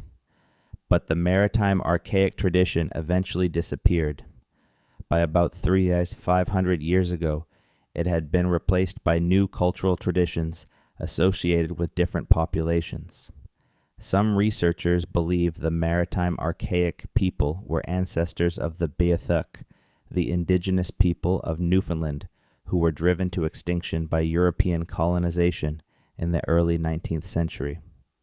Others argue that the maritime archaic tradition represents a distinct population that was replaced by later migrants, including the ancestors of the Mi'kmaq and Innu peoples. Ancient DNA from maritime archaic sites is extremely limited due to the acidic soils of eastern Canada that destroy organic material quickly. But what little has been recovered is consistent with the broader pattern we've seen on the Pacific coast. Early genetic signatures that don't match modern populations, lineages that diverge from the ancestral American trunk at an early date and subsequently went extinct. The story of eastern Canada adds another geographic dimension to the mystery. The earliest inhabitants of the Atlantic coast weren't just carrying different DNA from modern populations in that region. They were carrying different DNA from the earliest inhabitants of the Pacific coast. They were part of a different branch of the founding population, one that entered eastern Canada via the ice-free corridor or along the Atlantic coast, and that developed independently for thousands of years before being replaced by later arrivals. The Arctic tells yet another story. The Canadian Arctic was one of the last regions of the Americas to be populated for obvious reasons. The extreme cold, the limited food resources, and the months-long darkness of the polar winter made the Arctic essentially uninhabitable for most of human history. But people did eventually adapt to it, and they did so multiple times. The first known inhabitants of the Canadian Arctic are associated with what's called the pre-Dorset culture, which appeared around 5,000 years ago. The pre-Dorset people were descendants of a migration from Alaska, part of a broader expansion of Arctic-adapted peoples across the top of North America. The pre-Dorset culture evolved into the Dorset culture around 2,800 years ago. The Dorset people were masters of Arctic survival. They developed the snow house, sophisticated harpoon technology, and probably dog sleds. They carved small, intricate ivory figurines that are among the most beautiful art objects ever produced in the Arctic. They spread across a vast territory from Alaska to Greenland, and then they vanished. Around 1,000 years ago, a new population spread across the Canadian Arctic from Alaska. These were the Thule people, the direct ancestors of the modern Inuit. The Thule brought new technologies, including the toggling harpoon, the umiak, and the dog sled. They were more efficient hunters than the Dorset, better organized and more numerous. Within a few centuries of the Thule arrival, the Dorset culture disappeared completely. There's debate about whether the Dorset were killed, absorbed, or simply died out as the Thule took over their territory. But the genetic evidence is clear.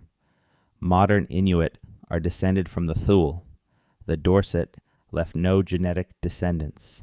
Ancient DNA from Dorset sites shows that the Dorset were genetically distinct from both the Thule and from earlier populations in the Americas. They carried mitochondrial lineages that trace back to the Paleo-Eskimo migration from Asia, a separate migration event that was distinct from the one that brought the ancestors of most other indigenous peoples. The Dorset were not just culturally different from the Thule, they were a fundamentally different population. The extinction of the Dorset culture is one of the most dramatic population replacements in Canadian history. A people who had survived in the Arctic for nearly 4,000 years were completely replaced within a matter of centuries. Their genetic lineage, like those of the earliest coastal populations of British Columbia, was erased. This is the pattern that repeats across Canada, from the Pacific coast to the Arctic to the Atlantic shore. Early populations with unique genetic signatures, replaced by later populations whose descendants are the indigenous peoples of today. And each replacement erases a chapter of the human story. The question of what we owe to those erased chapters is not just scientific, It's ethical. When archaeologists excavate ancient remains and geneticists extract their DNA, they are disturbing the dead. In many indigenous cultures, the disturbance of human remains is deeply offensive. The bones of the ancestors are sacred. They are not data points to be analyzed and published. This tension between scientific inquiry and indigenous rights has been at the center of ancient DNA research in Canada for decades. The most famous case in the United States involved Kennewick Man, whose 9,000-year-old remains were the subject of a prolonged legal battle between scientists who wanted to study them and indigenous groups who wanted to rebury them. The case went all the way to the Supreme Court, which initially sided with the scientists. Years later, genetic analysis proved that Kennewick Man was indeed ancestral to modern indigenous peoples, and his remains were returned to the tribes for reburial. In Canada, the legal and ethical framework is different, but the underlying tension is the same. The First Nations communities whose territories contain these ancient sites have a legitimate interest in how the remains are treated. Many communities have been willing to collaborate with researchers, allowing DNA extraction and analysis with the understanding that the remains will be treated respectfully and that the research results will be shared with the community. The Heiltsuk Nation's collaboration with researchers at the Triquet Island site is often cited as a model for ethical engagement. The Heiltsuk were involved in every stage of the research, from excavation to publication. The results confirm their oral tradition of a long-term occupation, and the community took pride in the scientific validation of what they already knew. But not all communities are comfortable with ancient DNA research. Some view the extraction of genetic material from ancestral remains as a violation, regardless of the scientific insights it might produce. And some are wary of the political implications of findings that show genetic discontinuity between ancient and modern populations. These concerns are valid and should be taken seriously. Science does not have an automatic right to excavate and analyze human remains. The benefits of the research must be weighed against the wishes and well-being of the communities whose heritage is at stake. At the same time, the knowledge being gained from ancient DNA research in Canada is genuinely transformative. It's rewriting the history of the Americas. It's revealing the existence of populations that would otherwise be completely unknown. And it's adding depth and richness to the human story in ways that benefit everyone. Finding the balance between these competing interests is an ongoing challenge. There are no easy answers, but the conversation itself between scientists and indigenous communities, between the desire for knowledge and the imperative of respect, is one of the most important conversations happening in Canadian science today. Let's come back to the science for a moment, because there's one more piece of the puzzle that ties everything together: whole genome sequencing. Until recently, most ancient DNA studies focused on mitochondrial DNA and Y chromosome DNA, the two types of genetic material that are most easily preserved and most informative about maternal and paternal lineages. But these markers represent only a tiny fraction of the total genome. They tell you about lineage, but they don't tell you much about adaptation, physical appearance, or health. Whole genome sequencing, which reads the entire genetic code of an individual, provides a far more complete picture. And in the last 5 years, improvements in extraction and sequencing technology have made it possible to obtain whole genomes from increasingly ancient and poorly preserved remains. When whole genomes are obtained from Canada's oldest remains, they reveal layers of complexity that mitochondrial DNA alone cannot capture. For example, whole genome analysis of the Upward Sun River infants showed that ancient Beringians were not only genetically distinct from later indigenous Americans in their maternal lineage, but across their entire genome. They had different variants of genes involved in diet, metabolism, and immune function. They carried alleles associated with adaptation to cold environments that are not found in any modern population. They were, in genetic terms, a unique experiment in human adaptation to the far north, an experiment that ended without descendants. Whole genome data also reveals patterns of admixture, genetic mixing between different populations, that mitochondrial DNA cannot detect. While the mitochondrial lineages of the earliest Canadians went extinct, whole genome analysis shows that tiny fragments of their total genetic heritage may persist in some modern indigenous populations. Not through the maternal line, which is what mitochondrial DNA tracks, but through other chromosomes. This means that the earliest Canadians may not be entirely gone. Fragments of their genome, scattered and diluted across hundreds of generations of descendants, may still circulate in the DNA of living people. Not enough to show up in a mitochondrial analysis, but enough to be detected by the sophisticated statistical methods used in whole genome analysis. This is a subtle but profoundly important distinction. The mitochondrial lineages of the earliest Canadians are extinct, that's certain, but their total genetic contribution may not be zero. They may have left traces, tiny, almost imperceptible traces, in the genomes of people alive today. It's as if they left a fingerprint on a window that everyone else has touched since.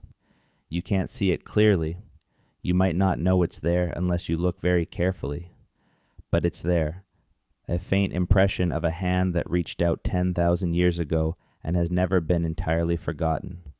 Whether this is comforting or melancholy depends on your perspective. The full weight of these people's lives, their cultures, their experiences, their stories, is irrecoverably lost. A faint genomic trace is not the same as a living culture, but it's something, a reminder that disappearance is rarely total, that the threads of the past weave through the present in ways we're only beginning to understand, and it gives scientists hope that as sequencing technology continues to improve, and as more ancient samples are analyzed, the picture will become clearer. The unnamed populations of early Canada will come into sharper focus. Their boundaries will become better defined. Their interactions with other groups will be mapped in detail, and their ultimate fate will be understood with a precision that was unimaginable just a decade ago. We started this documentary with a simple question. The DNA of Canada's oldest remains doesn't match any modern population. So who were they? The answer, as we've seen, is not simple at all. They were multiple groups, multiple populations, multiple waves of migrants who entered the Americas at different times and by different routes. They were coastal people and interior hunters and Arctic survivors. They came from a now vanished subcontinent called Beringia, where their ancestors had lived for thousands of years in splendid isolation. They were the first Canadians, the prologue to a story that spans 14,000 years and continues to unfold today. They lived, they adapted, they created tools and art and burial rituals. They raised children and told stories and watched the ice retreat and the forest grow.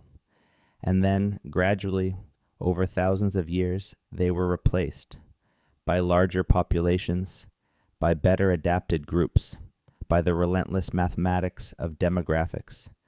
Their genetic lineages narrowed and faded and eventually disappeared. Their tools were replaced by newer tools. Their territories were occupied by newer peoples, until all that remained was bone. Bone in caves, bone in riverbeds, bone in the frozen ground of the Yukon. And then, in the 21st century, scientists reached into those bones and pulled out molecules that had been waiting in the dark for 10,000 years.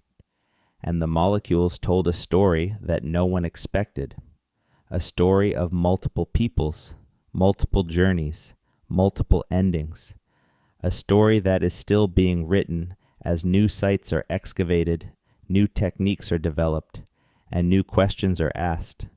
The DNA of Canada's oldest remains is a message from the deep past, a message written in a language of molecules and mutations. And the message says, we were here, we were real, we mattered, even if no one alive remembers us, even if our names are lost forever. We were here, and now, finally, someone is listening. If this video changed how you think about the first people in the Americas, share it with someone who needs to hear this story. Subscribe if you haven't already, and I'll see you in the next one.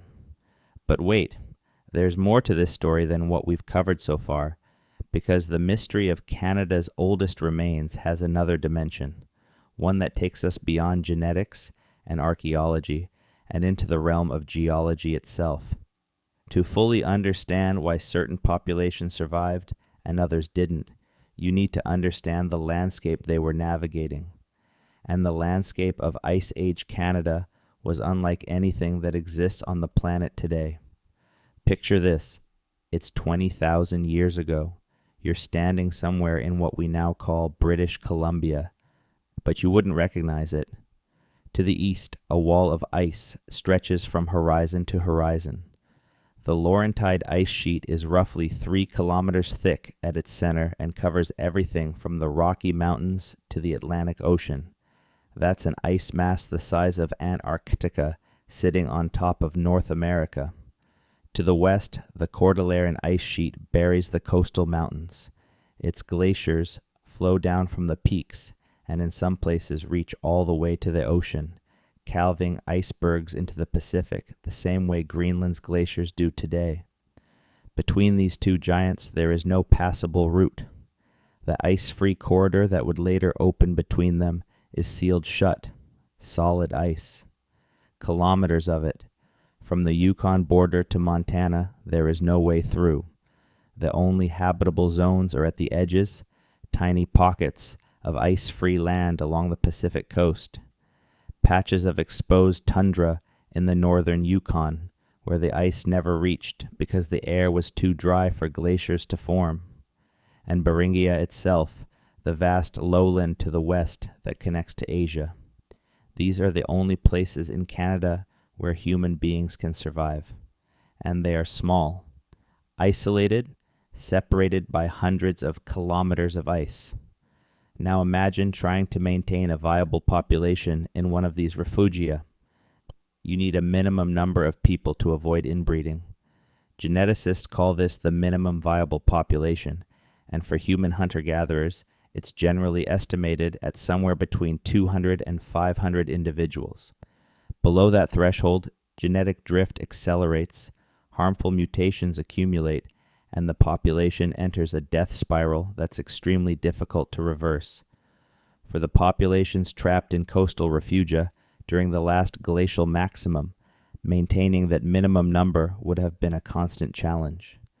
Resources were limited. Territory was constrained. Contact with other groups was impossible or extremely difficult. Some groups managed it. They survived the glacial maximum in their tiny pockets of habitable land and emerged on the other side when the ice retreated. These were the people whose DNA we find in the oldest Canadian remains. Others didn't make it. We'll never know how many small bands of early Americans were trapped in shrinking refugia as the ice advanced, watching their territory get smaller and smaller, their food supplies dwindling, their numbers dropping below the point of no return. Those groups left no remains, no tools, no DNA. They disappeared without a trace, and will never even know they existed. The survivors, the ones whose bones we do find, were the lucky ones, the ones who landed in the right refugium at the right time, the ones who had access to enough marine resources to sustain a small population through thousands of years of glaciation, the ones who happened to be in a spot where the ice didn't reach. Luck. That's what separated survival from oblivion during the Ice Age, and then, when the ice retreated and the survivors emerged from their refugia, luck ran out for many of them anyway, because the post-glacial world was, in many ways, even more dangerous than the glacial one. We've talked about the climatic instability of the deglaciation period, the rapid warmings and coolings, the Younger Dryas cold snap, the megafaunal extinctions. But there's another hazard we haven't mentioned, one that was uniquely dangerous in the Canadian context: glacial lake outburst floods. As the ice sheets melted, enormous lakes formed behind ice dams along the retreating glacial margins. Some of these lakes were staggeringly large. Glacial Lake Missoula, in what is now Montana, held an estimated 2,500 cubic kilometers of water, roughly the volume of Lake Erie and Lake Ontario combined. When the ice dams holding back these lakes failed, the results were catastrophic. Lake Missoula drained in as little as 48 hours, sending a wall of water across the Columbia Plateau that was over 600 meters deep in places. The floods carved the channeled scablands of eastern Washington, landscape features so dramatic that geologists initially refused to believe they were caused by water. Similar, if less well documented, floods occurred across Canada as the Laurentide and Cordilleran ice sheets retreated.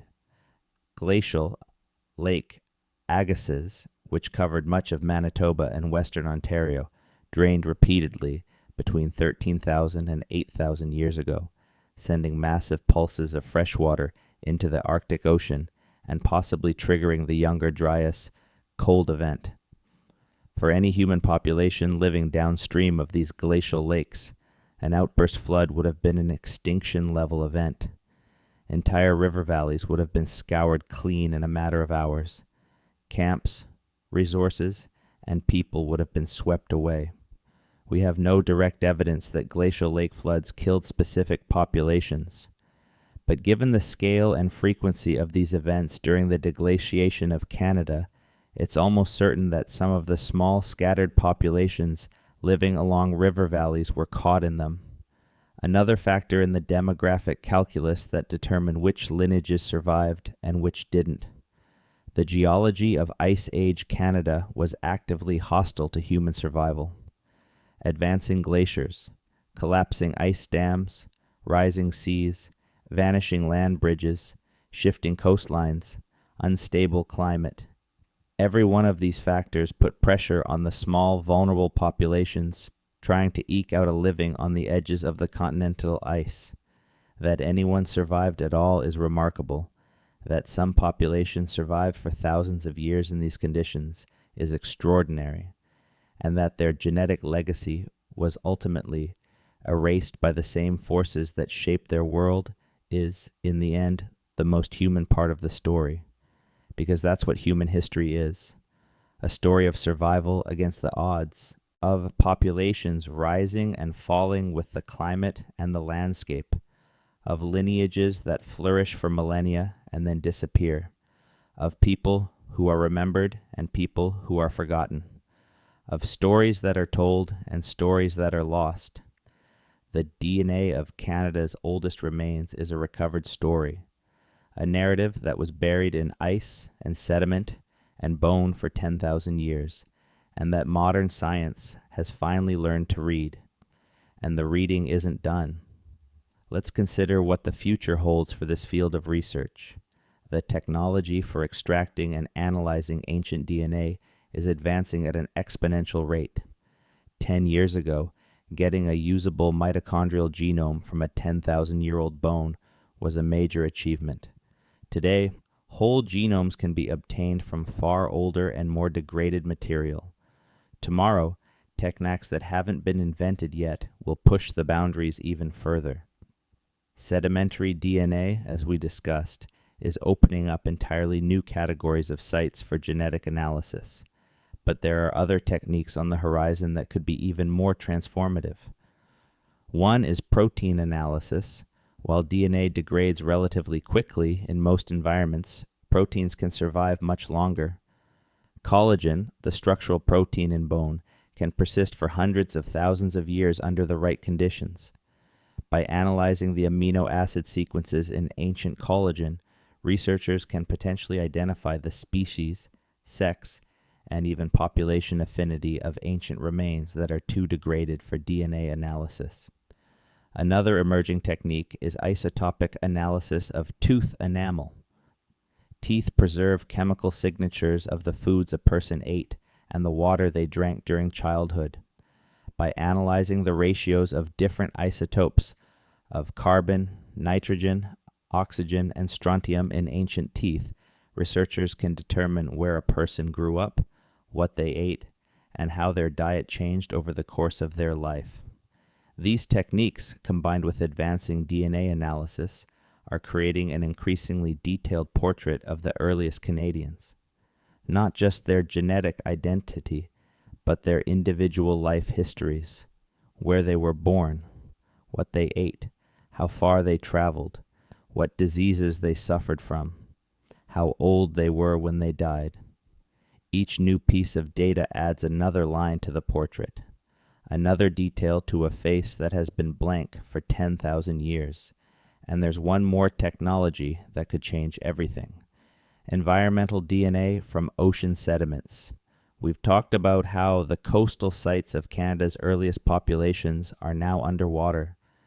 The remains, tools, and settlements of the coastal migrants are sitting on the submerged continental shelf, buried under meters of marine sediment. Traditional archaeology can't reach most of these sites. The water is too deep, the conditions too challenging, the cost too high. But what if you didn't need to excavate the sites? What if you could simply core the ocean floor sediment and extract the DNA of the people who once lived on that now submerged coastline? The technology isn't there yet, but it's getting closer. Marine cetidNA has already been used to identify ancient fish populations and track ecosystem changes in coastal environments. Applying the same techniques to human DNA is the logical next step. If it works, it could unlock the greatest untapped archive of early American history on the continent. The entire Pacific coast of Canada, from the Alaska border to Puget Sound, was inhabited by coastal peoples for thousands of years before rising seas swallowed their world.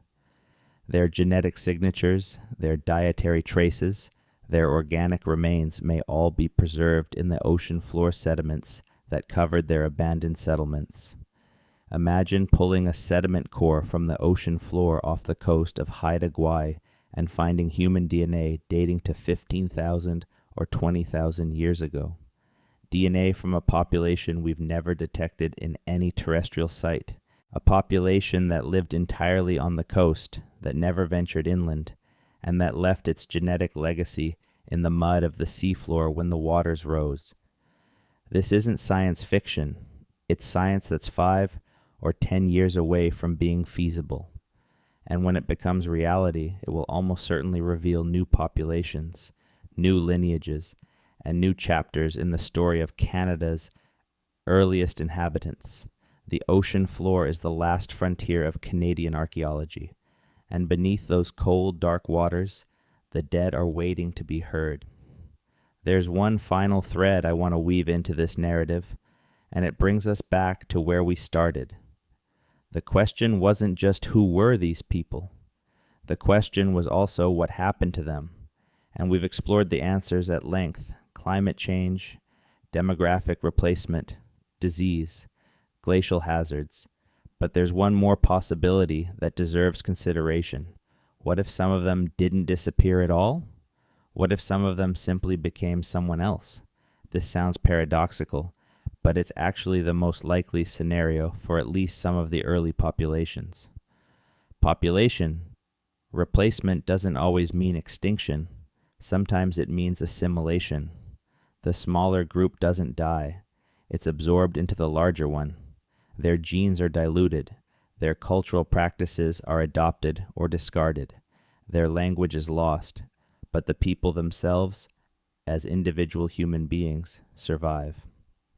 Consider what happens when a small band of 50 or 100 people encounters a larger group of 500 or 1,000. If the two groups are genetically compatible, which they would be since they're all Homo sapiens, intermarriage is inevitable. Within a few generations, the genetic signature of the smaller group is swamped by the larger one. The small groups' mitochondrial lineages are lost as their daughters marry into the larger population and the maternal line is broken. But the people didn't die. They married. They had children. They became part of the new community. Their mitochondrial DNA was lost, but the rest of their genome was mixed into the larger gene pool. This is almost certainly what happened to at least some of Canada's earliest populations. They didn't go extinct in the dramatic sense of the word. They were absorbed, folded into the growing wave of later migrants who would become the ancestors of modern indigenous peoples. Their mitochondrial lineages were casualties of small population size and demographic mathematics. But the people themselves lived on, in a sense, in the blended genomes of their descendants. This is why the whole genome data is so important. It can detect the traces of ancient admixture that mitochondrial DNA misses, and those traces, faint as they are, tell us that the earliest Canadians didn't simply vanish. Parts of them persist, scattered across the genomes of living people, like fragments of a broken mirror, each shard too small to reflect a recognizable image, but collectively adding up to a real, if incomplete, picture of who these people were.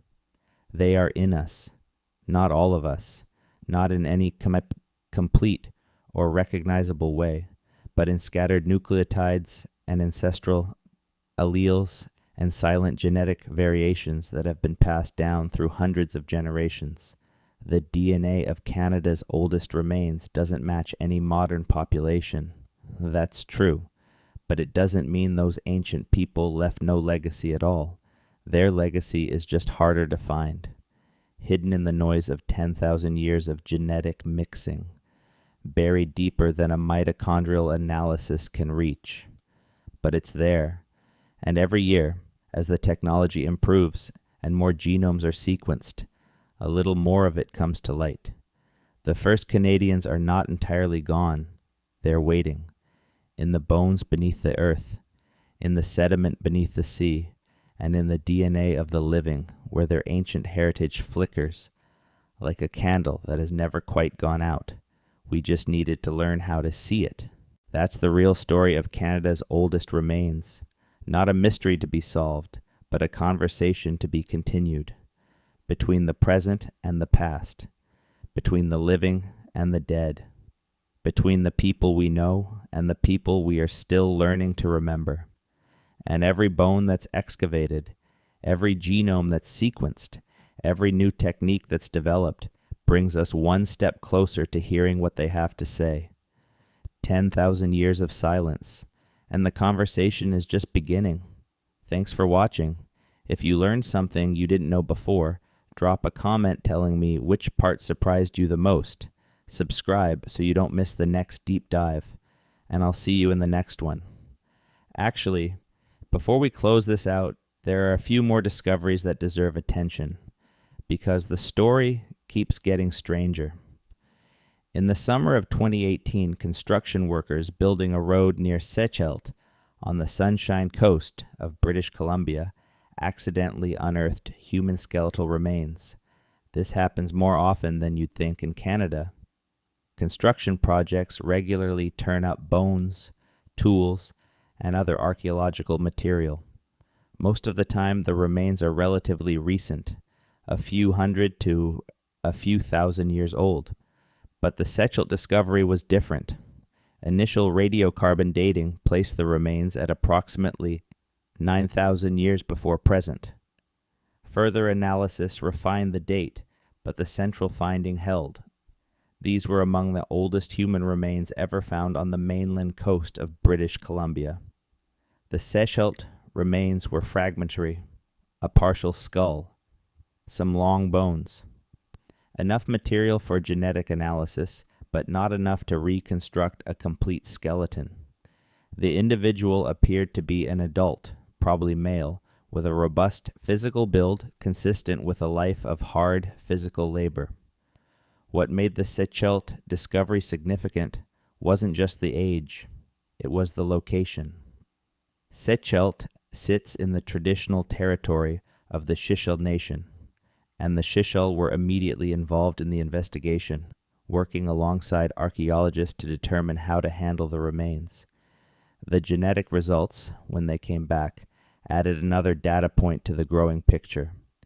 The individual carried a mitochondrial haplogroup that was recognizably American, but belonged to a variant that is not found in any modern Shishel individual, or in any modern indigenous person from the Pacific coast. Another ghost lineage, another vanished branch of the human tree. The Shishel Nation chose to rebury the remains after the analysis was complete, in accordance with their cultural protocols. This is their right, and it was respected. But the data from the brief period of study has been incorporated into the broader database of ancient Canadian DNA, adding one more pixel to the slowly forming image of who the earliest coastal Canadians were. Incidents like the Sechelt discovery happen regularly across Canada, and each one is handled differently depending on the local context, the wishes of the indigenous community whose territory is involved, and the condition of the remains. Some communities welcome genetic analysis, others decline it, and some take a middle path, allowing limited testing under specific conditions. This patchwork approach means that our picture of ancient Canadian DNA is inherently incomplete. There are gaps in the map, not because the remains don't exist, but because the social and ethical framework for studying them is still being negotiated. And honestly, that's as it should be. The dead have rights. The communities that inherit their lands have rights. Science is important, but it's not the only thing that matters. Let's shift to another topic that connects to everything we've discussed.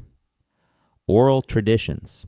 For thousands of years, Indigenous peoples across Canada have maintained oral traditions, stories passed from generation to generation that describe the origins and history of their communities.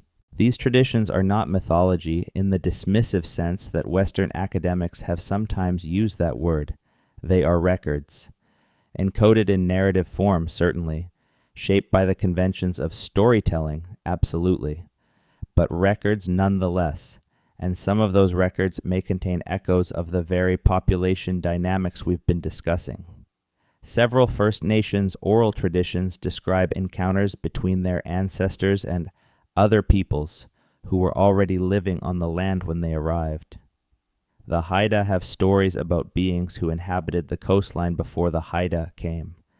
The Tlingit of southeastern Alaska tell stories about the Pitch people, a group who lived in the forest before the Tlingit ancestors arrived. Various interior Salish peoples have traditions about earlier inhabitants who were different from themselves. Now, extreme caution is required here. Oral traditions are not archaeological evidence. They don't provide radiocarbon dates or DNA sequences, and they can be interpreted in many different ways, depending on the cultural context and the assumptions of the interpreter. But when oral traditions are consistent with the archaeological and genetic evidence, it's worth paying attention. If Indigenous peoples have been telling stories for millennia about earlier inhabitants who were different from themselves, and if the DNA evidence confirms that earlier, genetically distinct populations did in fact live on the same land, then the oral traditions may be preserving genuine historical memories that stretch back thousands of years. This is not unprecedented. In Australia, Aboriginal oral traditions have been shown to accurately describe geological events, such as volcanic eruptions and sea level changes that occurred thousands of years ago.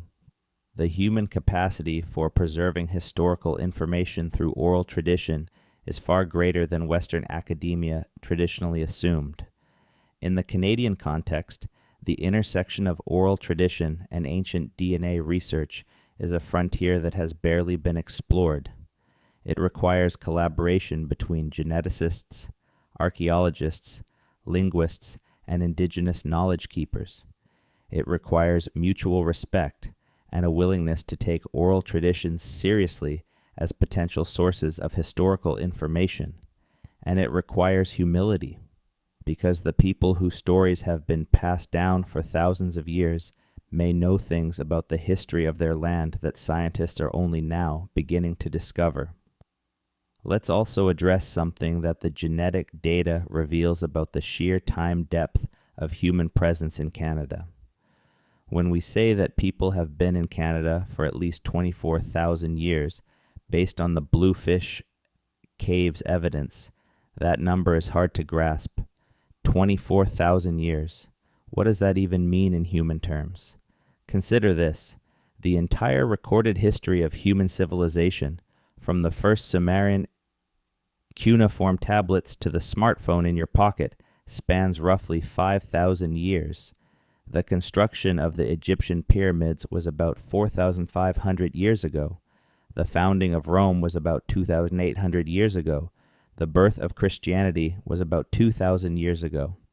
The European colonization of the Americas was about 500 years ago.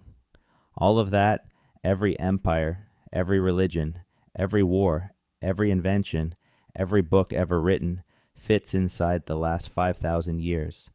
The people at the Bluefish Caves were living in Canada 24,000 years ago. That's nearly 5 times the entire span of recorded human civilization. During those 24,000 years, the glaciers advanced and retreated. Sea levels rose and fell by hundreds of meters. Entire species of animals appeared and went extinct. The coastline of Canada was reshaped beyond recognition. The climate swung from full glacial conditions to the warm interglacial period we enjoy today. And through all of that, people were here, living, adapting, changing, dying, being replaced by other people who lived and adapted and changed and died in turn. The genetic record we've been discussing captures only the faintest traces of this immense span of human experience. Each ancient DNA sample is a single snapshot from a single moment in a 24,000-year story. We have, at best, a few dozen of these snapshots from across Western Canada. It's like trying to reconstruct a 2-hour movie from a handful of still frames. The picture we're assembling is real, but it's radically incomplete.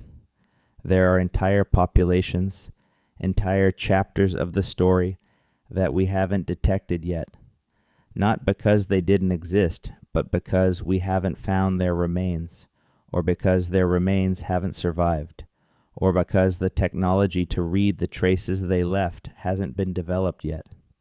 Every year the picture gets a little more complete, a little more detailed, a little more surprising, and that's perhaps the most exciting thing about this field of research. We're not at the end of the story. We're at the beginning. The major discoveries are still ahead of us. The populations we haven't named yet are waiting to be found. The techniques we haven't invented yet will reveal things we can't currently imagine. The DNA of Canada's oldest remains doesn't match any modern population, but that's just the starting point. The question isn't just who were they. The question is, how many of them were there? How many separate populations? How many distinct waves of migration? How many chapters in this vast, unwritten history of the Americas? We're only on chapter 1, and the pages keep turning. The land remembers, even when the people don't. The bones remember, even when the bloodlines end. The DNA remembers, even when the bodies have long since returned to the earth. Canada's oldest dead are speaking to us in molecules and mutations and fragments of vanished genomes. And what they're telling us is that this land has a history far deeper, far richer, and far more complex than anyone imagined. All we have to do is listen and keep digging. Subscribe for more stories like this. Hit the notification bell so you don't miss what comes next. And if you want to see another deep dive into the mysteries hidden in ancient DNA, that video is on screen right now. I'll see you there. One last thing before we go, because I think there's a philosophical dimension to this story that most people miss, and it has nothing to do with haplogroups or radiocarbon dates or glacial geology. It has to do with memory and what it means to be forgotten. We live in a world obsessed with legacy, with being remembered. We build monuments, we write books, we record everything on our phones. We curate our social media profiles so that some version of ourselves will persist after we're gone. The fear of being forgotten is one of the deepest anxieties of the human condition. And here's a group of people, possibly thousands of them, spread across one of the largest countries on earth, who lived and loved and struggled and survived for millennia. And they left no monuments, no writing, no recorded names, nothing that the casual observer would recognize as a legacy. They were forgotten so completely that until the 21st century, nobody even knew they had existed. That's a particular kind of tragedy, not a violent one, not a dramatic one, just the quiet, implacable erasure of time. Generation after generation passing without anyone to remember the ones who came before, until the memory chain snapped and everything was lost. But here's the thing about DNA. It doesn't forget. It can be diluted, it can be broken, it can be degraded by time and heat and moisture until it's barely readable. But it doesn't forget. Every mutation is a record. Every haplogroup is a chapter. Every genome is a book written in a language that nobody could read until a few decades ago. The earliest Canadians had no idea that their bones would one day speak for them. They had no concept of DNA or genetics or molecular clocks. They simply lived their lives and died their deaths and let the earth take their bodies. And 10,000 years later, those bodies are telling their stories, not the stories they would have told themselves, not the myths and legends and personal histories that died with them, but the biological story, the story of where they came from, how long they stayed, who they were related to, and what happened to their lineage after they were gone. It's an incomplete story, a skeletal story in every sense of the word, but it's the only one we have, and there's something deeply moving about the fact that it can be told at all, because it means that no one is ever truly forgotten, not completely, not if even a single bone survives, not if even a trace of DNA persists in the sediment of a cave floor or the permafrost of a Yukon hillside. The dead have a voice. We just had to build the technology to hear it. And now that we can hear it, we have a responsibility to listen, to take the evidence seriously wherever it leads, to engage ethically with the communities whose heritage is at stake, and to tell the story with the respect and the nuance and the wonder it deserves.